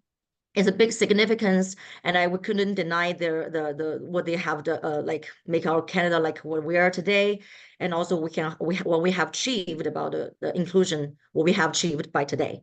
So, but however, highlighting the different cultural like identities is groundbreaking racial interactions, but that's not sufficient to allow the public to understand the importance of the racial harmony and the collaborations with each other. Because those identities, I think they portray a kind of a polarization of self and other. Not only the self from, the Europeans, to see others, but also we, like me, like Chinese, to see others, see all the other, different racial groups. So that's what I called is the preliminary, and which is during the past half century, we have achieved the recognition of the inclusion, but that's not enough. So that's brought me like some thinking aligned with the sociologist Emile Durkheim's organic solidarity. That's in his theory about organic solidarity, is because he's proposed like the nowadays, because in the modern society we highly require on each other's specialty and division of work. So like me, I work in the like educational field. Meanwhile, I take care of your children. Meanwhile, you are like whoever working in the manufacturer, you produce some like the necessities of my daily living. All the doctors will help me when I'm sick. The vice versa, even like like some IT people, farmers, they all help each other in our daily interactions of any nuance of our life. So that's interdependency. We cannot avoid it. It's already happening. It's like organs is already happening organically. So naturally and organically. So if then the any forms of racism will really being harmful and destructive. So that's something I think my understanding, I hope the next next phase of multiculturalism could focus on like advocating the interracial dependency. So like not only we're highlighting, we recognize, we cherish everybody's culture and and their identity, but meanwhile we also to teach each other we're in this community. This is Canada. We're all living here right now. So this is all like we're building our own Canadian culture, blending in everything, blending in everybody's culture. So we're independent, like interdependent. So that's what I was overall thinking about my understanding of the like equality, like or how to say, the inclusion to go to the next phase of the development. I hope, because I have 3 children of my own, I hope the next generations of our children, grandchildren, like in another half decade, the half century of our life, they can be really beneficial from this, the second level. We not only cherish, but also we collaborate together. Yeah, that's what I want to say. Thank you so much. Oh, I'm holding my breath because I keep on coughing. Sorry. Yeah, thanks. Joining us despite your health problem there. But yes, interdependence, that's pushing the multiculturalism dialogue to that next level. And that speaks to somebody earlier talked about concrete measures and actions that advance the opening of minds. And somebody mentioned the role of media. But since you're an educator, there's also the role of the school system. The school system in better educating little Canadian children about the overall history of Turtle Island and all the different groups that make up the larger Canadian family. Thank you. Next, we will hear from Dr. Raj Balkaran, who's a scholar of Sanskrit literature. He's written a number of academic works. including the stories behind the poses, which deals with yoga, Indian mythology and yoga. He is a continuing studies tutor at the Oxford Centre for Hindu Studies and founder of the Indian Wisdom School, an online platform applying ancient wisdom teachings to modern life. And he hosts the New Books in Indian Religions, where he interviews scholars in the field on their cutting-edge research. He also runs a thriving one-on-one life guidance practice. Dr. Balkaran. Thank you for the kind introduction, and thank you for the invitation to the event organizers.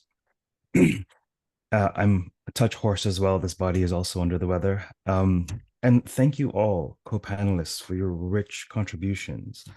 You know, the panel in itself evinces not just the subject, but the power of coming together from different perspectives. So, hello, bonjour, namaste. Namaste was once an obscure word, but thanks to the proliferation of yoga, we all have a sense that this is an ancient Indian greeting. But what does it mean? It comes from the Sanskrit verbal root nam, which means to bow, to salute, to revere. So innate in the greeting is a reverence for you. But why should you be revered? What is it about you that is warranting reverence? Certainly, there's recognition that you are unique.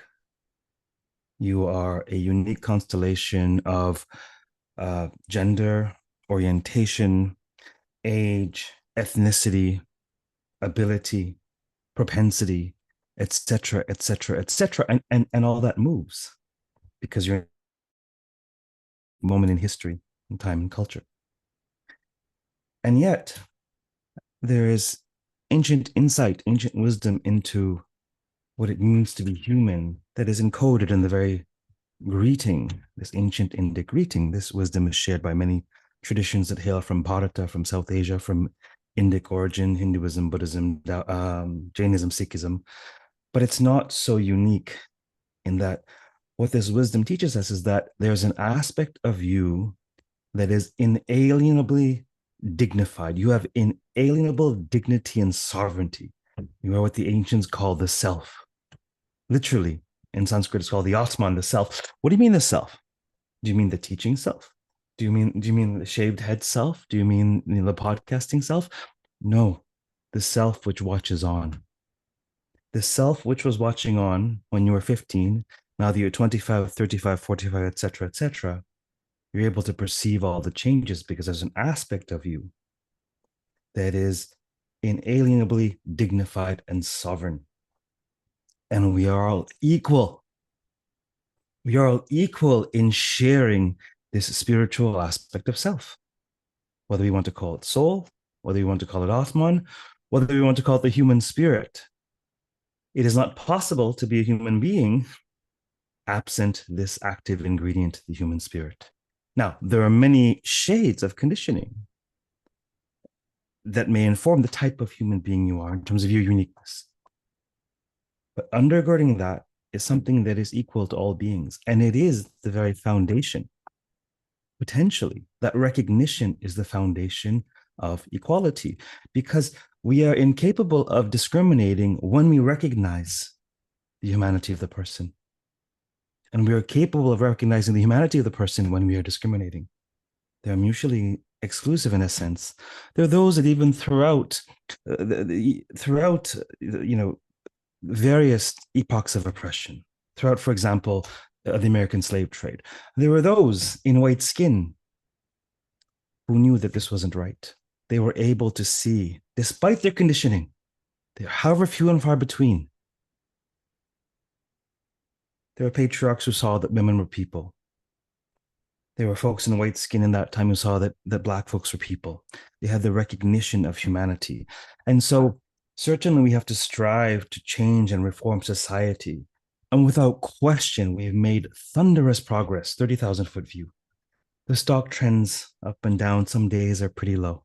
But overall, the stock is trending upwards in terms of this project we're engaged in. Never before have Homo sapiens, in 200,000 years that our genome has been in place, as far as we know, Never before have we had to abandon our instinctive tribalism and learn to be a globe. This is the problem. It may take a century or two. We are getting there. But perhaps an active ingredient of our social transformation is our own personal and spiritual transformation, so that we can recognize the inalienable dignity and the sovereignty of all people, because that is the only strata in which we are all equal. That is the strata which levels all of these differences. And in recognizing that, a natural evolute of that recognition is what? Is compassion. You have the same self that I have. He, she, they have the same self that we have. And in that recognition, then we can sally forth, ideally treating individuals and groups and movements as we would wish to be treated. Grounded in the sovereignty of ourself, we are not insecure trying to steal someone else's power, to step on ahead, to be a little taller. And maybe there's room for this wisdom. Now, this is more spirituality than religion insofar as I treat this as a buffet. Maybe it's the Indian buffet, but maybe it's a multicultural buffet at which you'll find a little dal, a little feta cheese, a little, some sushi, etc., etc. This is the buffet of the marketplace of ideas, the global ideas that we have, that we may benefit from. And perhaps there's something of the spiritual wisdom of the dignity and sovereignty of the self that might serve as a guiding principle for humanity, for equality, that might serve to help us to, as Councillor King said, bend the arc of history towards justice. The recognition of our inalienable dignity. And naturally, there's fraternity there, or sorority, to be inclusive, because if I'm busy seeing that the same spark behind my eyes lies behind yours, then I'm not as busy seeing what might be different about you that is conditioning. That is my simple message for today. Namaste. Thank you all. And that is a powerful and amazing message, recognizing the humanity in that other person. And I think all of our faith traditions have a similar tenet: love thy neighbor as thyself, do unto others as you'd have do unto you, etc., etc., etc. So next we have Judith King Matheson, who's a trained agent of conscious evolution student of the late Barbara Marx Hubbard. And as the program director of the OWL Wellness Learning website, she sees in creating circle conversations of the heart great hope for humanity's journey towards forward. As a recognized Universal Peace Ambassador, she's well known for her advocacy and activist work as it regards Indigenous rights and all humanity caring for each other and the earth and its waters. Judith?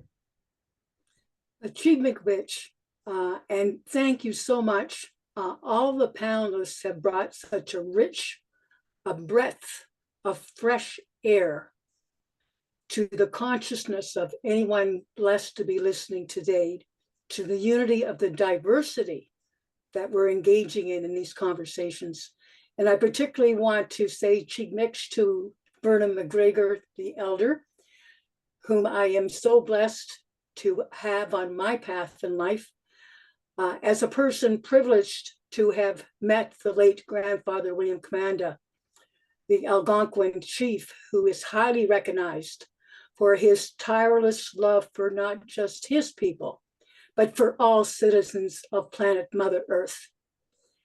And a lot of who I am today is because of spiritual teachers and leaders, such as Verna and many of her elders and other grandmothers and grandfathers, but particularly for the late elder grandfather, William Commanda. I am going to be speaking today from the lens of being a very privileged woman who has been blessed to live in 5 different provinces of Canada and 6 different cultures on the planet. And in life, you many times will hear a person speak and will bring a voice that speaks very much to what is in your side, your own heart, and resonates with your soul. So I particularly want to thank Rajay Balkaran, who just spoke a moment ago, because he has hit the nail on the head as to who I am as an aspiring agent of conscious evolution, awakening to the best inside myself, my full spiritual potentiality to be the best I can be as I walk on the path of Indigenous people from all over planet Earth. From my perspective, they are our greatest teachers, because at the root of everything, we are all Indigenous. We all have ancestors that have blessed us with life, that have given us the opportunity to be at this time on planet Mother Earth, where we have much to learn about how far we've come as one universal humanity, but also how much farther we have to go and how much farther we are going in leaders such as Gypsy Gosh and many other programs of conversations on subjects such as today. Because when we begin to live what equality, equanimity, and the power of fraternity really is, we begin to see that all the wonderful wisdom that each voice has shared today from their unique perspectives, together as one universal human family, we come together at a time on this planet where there is much hope. And in us all is this hope growing. For the sacred tree of life that comes from all of different traditions, that we are to become beings of bringing forth great hope. For in as much darkness as there is also light. And I am a blessed human being to have met people like the late William Commanda, to sit in the circles of the late elder Elijah Harper, to sit and listen to the Indigenous voices of the grandmothers, to work with and create programs, being blessed to be on programs such as Rabbi Balka, who has a book as part of his legacy on kindness, the power of care and compassion and kindness and human relationship that connects us way beyond the intellect, way beyond trying to understand what human beings could never understand. But we're coming to a time where beginning to live the truth helps us to claim and rejoice that we're the ones that are called to live the truth, so others may rejoice that the time that the grandmothers have been telling me for many decades is coming. That is, in much pain as we have compassion. That what is most important is the human family, the mothers, the fathers, and the children that are coming to remind us that what is most important is the one universal human family that is learning to, as Grandfather William Commanda has invited us to, get in the same boat and same canoe and paddle together and row together and work together and create projects such as this. I am very blessed to meet leaders like yourselves serving on the Capital Region Interfaith Council. Back in 1995, when the mayor, Rob Shirley, had a vision to bring all the different intercultural beings living on this watershed together, to begin to listen and share with each other how much unites us and how much we can learn together, how we can expand consciousness and awareness. And as a Christian, I often think of the words of the Christ when he was teaching to his disciples. He said, "You cannot possibly understand what I'm talking about right now, but there will come a time where you will begin to understand." Now, understanding beyond the intellect is something deeper than we know, and it's part of what our last speaker was talking about. It's about going deep into the core of the human condition. Beyond the pain and the trauma is the compassion. And in as much compassion as I have for others, I need to have that compassion for myself.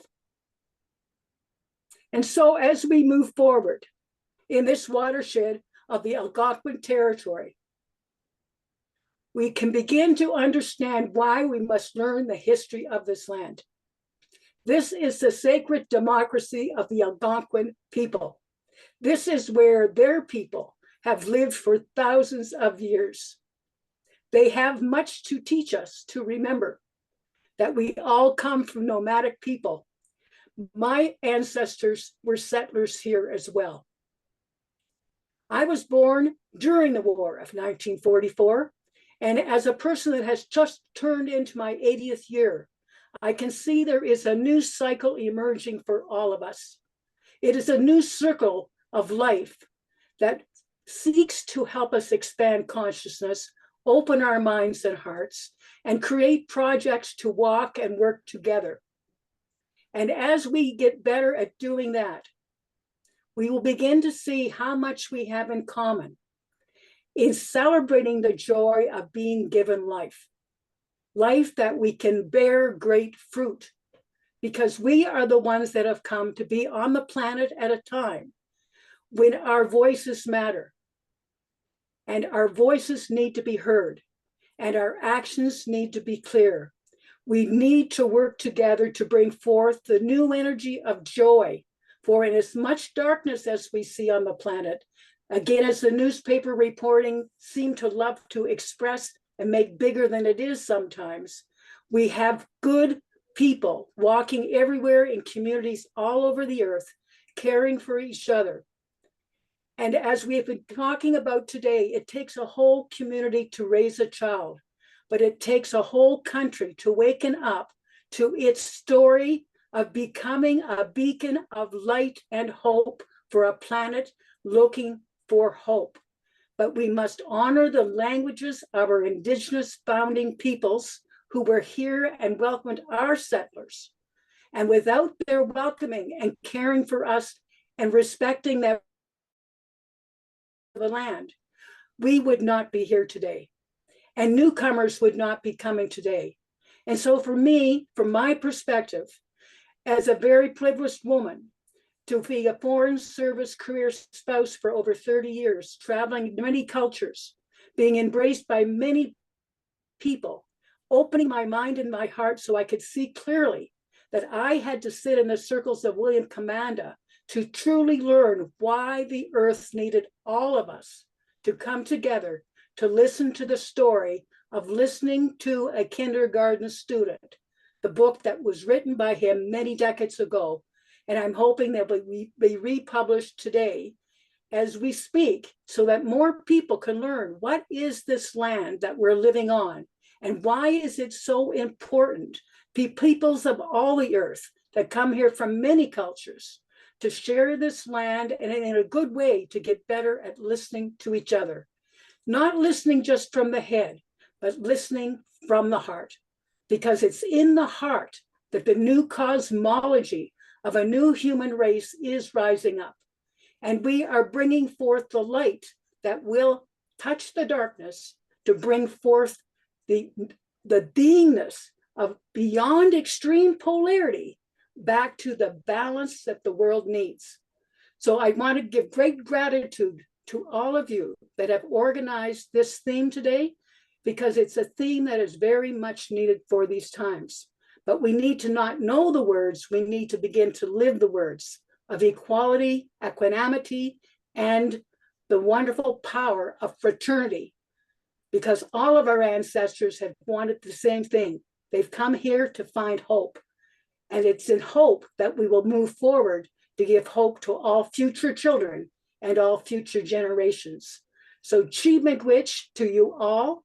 And I would just invite you that in the fall of September, coming this year, I have a vision on September the 8th to see an international gathering take place on International Grandparents' Day, to simply walk together to the behind the War Museum on Albert Island. There's a bridge. And to gather there and walk, all ages, all cultures, with no agenda, simply to be in nature, walk on this sacred watershed, and look beyond that bridge up the River West, and you will see another bridge. And it's just recently, in the last few years, been named Elder William Commanda Bridge. And to honor the spirit and his vision for not just his people, but for all people of the world, to be a culture of peace and a circle of all nations. Miigwech, and thank you all for walking, connecting, and working together. This is our destiny. Miigwech. Thank you so much, Judith. I mean, all of us were nodding. I was at church earlier today. I would be standing up and saying hallelujah because, sister, you preached. You really just preached right now. And thank you so much for presencing two people who have really inspired many of us, including myself. The late Elder William Commanda, who was a very good friend to my own community, both here in Canada and in South Africa, and the late Reuven Volka, our beloved Rabbi Volka, with whom I had the privilege of working in the United Way and with the Kindness Week initiative. Thank you so much. And somebody earlier was mentioning about the role media can play. So all of this joy that we should be bringing forth, all of these amazing people, including people on this panel who are doing such good, positive, nurturing work for society, the media should focus more on them than the bad guys, than the people who are working hard at destroying and dividing.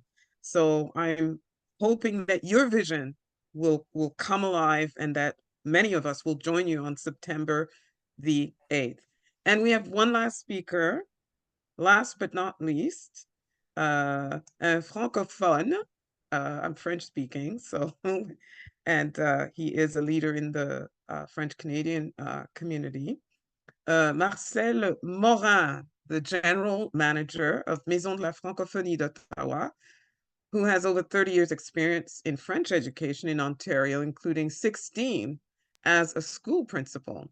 He's a proud Francophone from Northern Ontario, and he is very proud of his role as a cultural agent promoting the French language and plural Francophone culture in Ontario. And his intervention is even more relevant to us as right now, March is le mois de la francophonie, celebrating all of our French speakers around the world.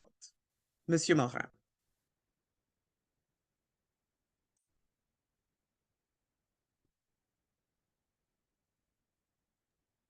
Can you all see? Yes. Okay.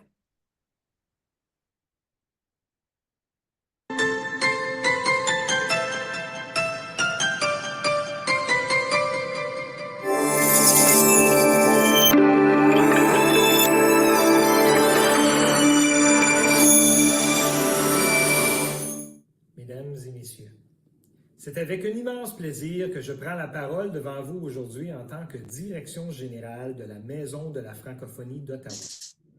Notre maison est un lieu de rencontre et de partage dédié à la célébration de notre francophonie plurielle, où chacune et chacun trouve sa place et où les valeurs de respect, de compassion et d'appartenance sont au cœur de notre action. Lorsque nous évoquons l'accueil, nous parlons bien plus que d'une simple formalité.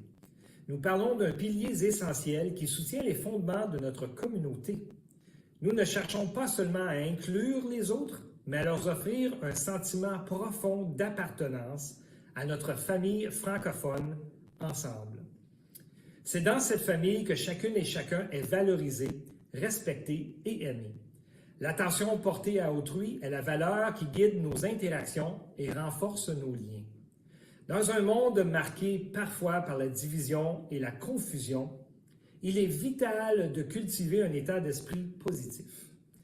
Le positivisme est une force qui nous permet de croire en la possibilité de solutions et en notre capacité à apporter un changement positif. Au sein de notre francophonie plurielle, riche de sa diversité culturelle et linguistique, le positivisme est une valeur essentielle qui nous aide à surmonter les défis et à construire un avenir meilleur.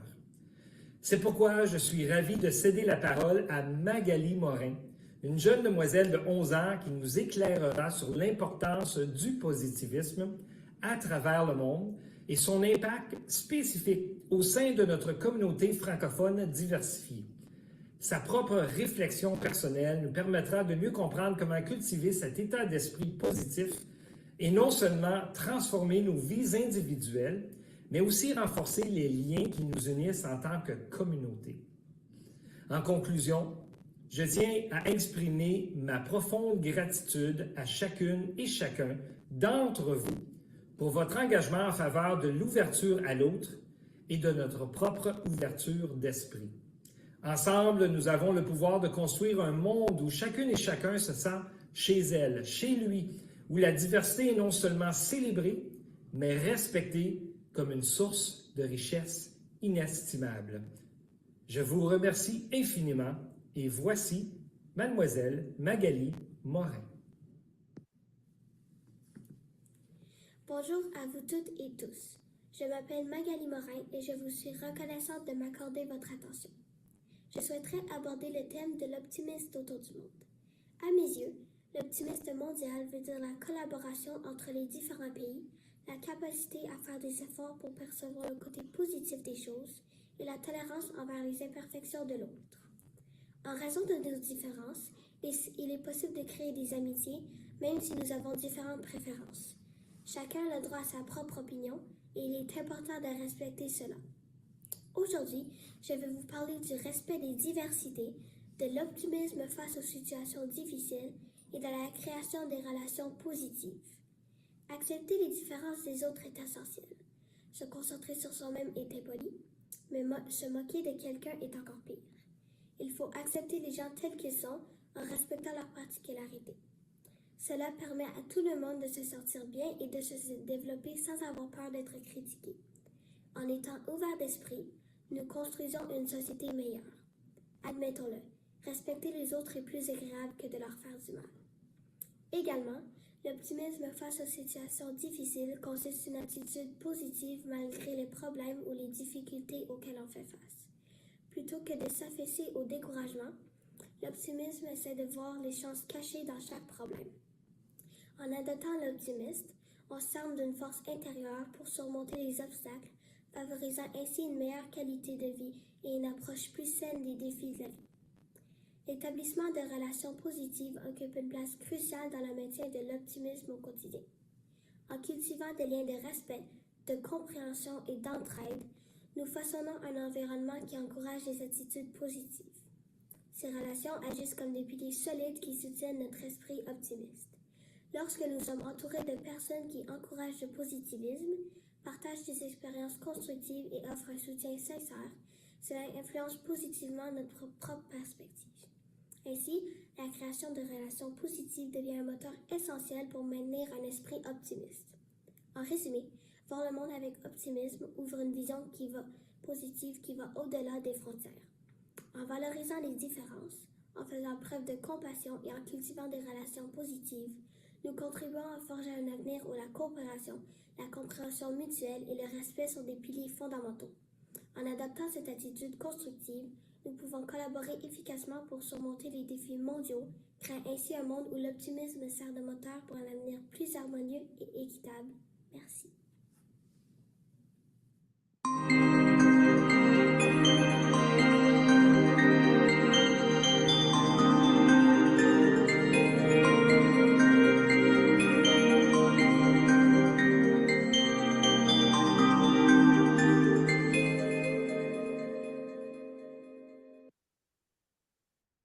Wow, that's what a great way to sort of wrap up all the different presentations. The perspective of the generation that we're working for, that we are striving to resolve, the issues of inequality and racism and hate for Magali Morin. who very eloquently speaks about everything that you just last 2 hours, the compassion, the open-mindedness, approaching relationships with positivity, and valuing differences as opposed to looking at them as something to fight over, wedge issue, and a way to sort of hoist ourselves above everybody else. So thank you so much. Merci infiniment, Magali Morin et Monsieur Morin, for what you do to celebrate the diversity in the Francophonie, because I myself being French speaking, and some of you as well might be, the racism and the prejudice is not just in, you know, in racial communities, it's also in language communities, Anglophone versus Francophone.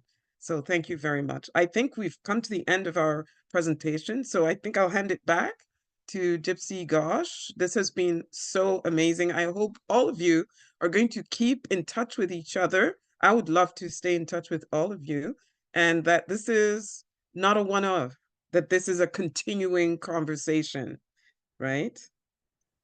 Gypsy. We have to.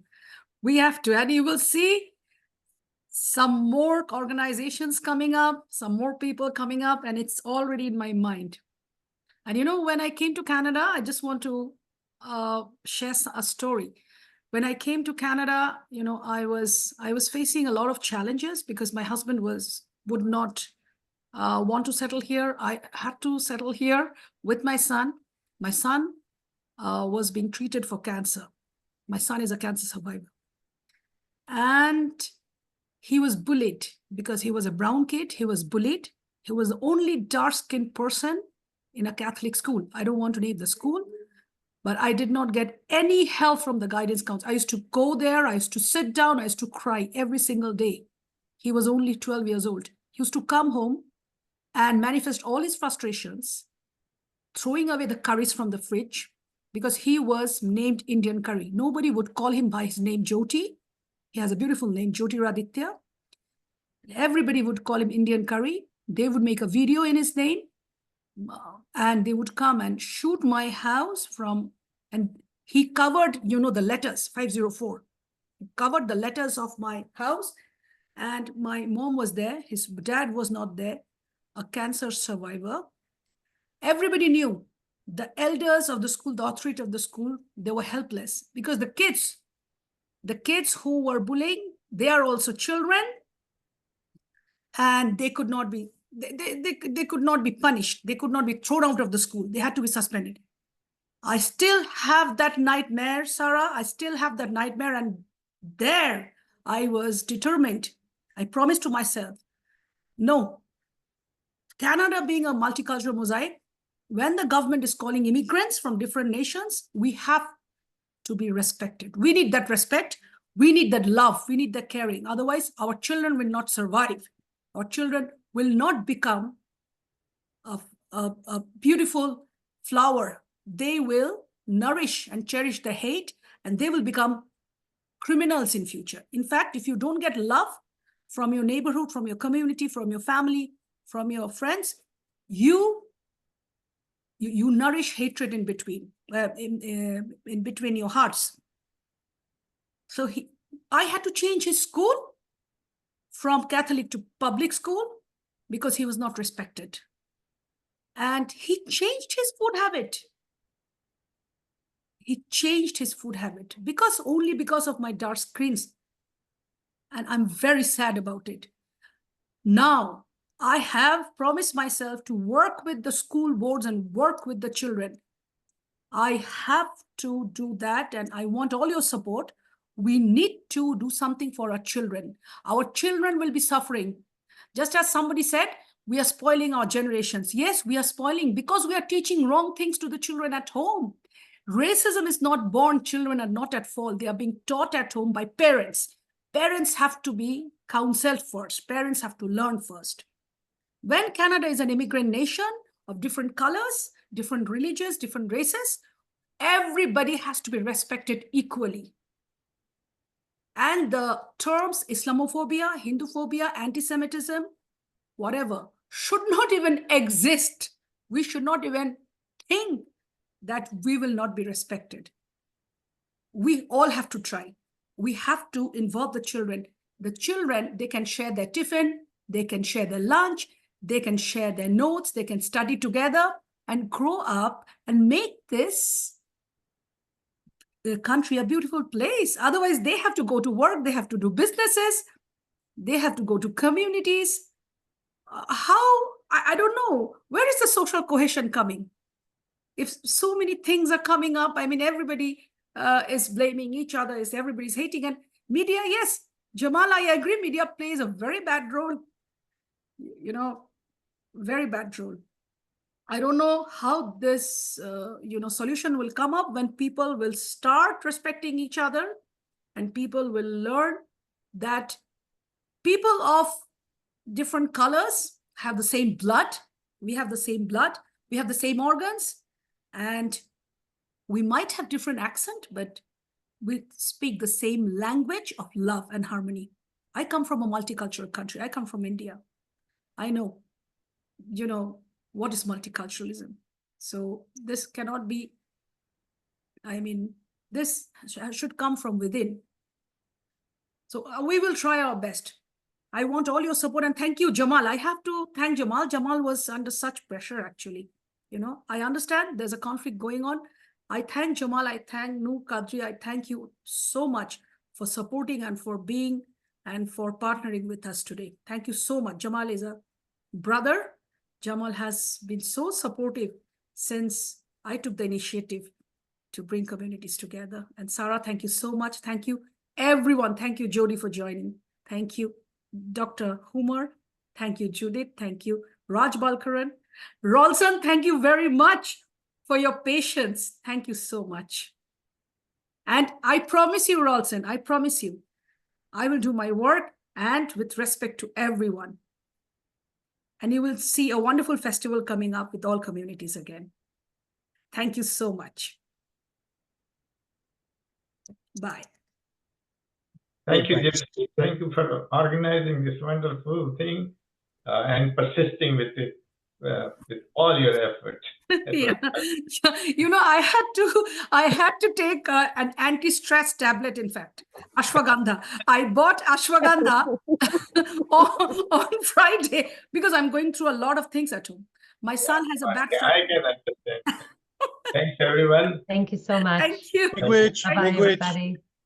Judith, it was a great seeing you again after all our multicultural, our days of pick.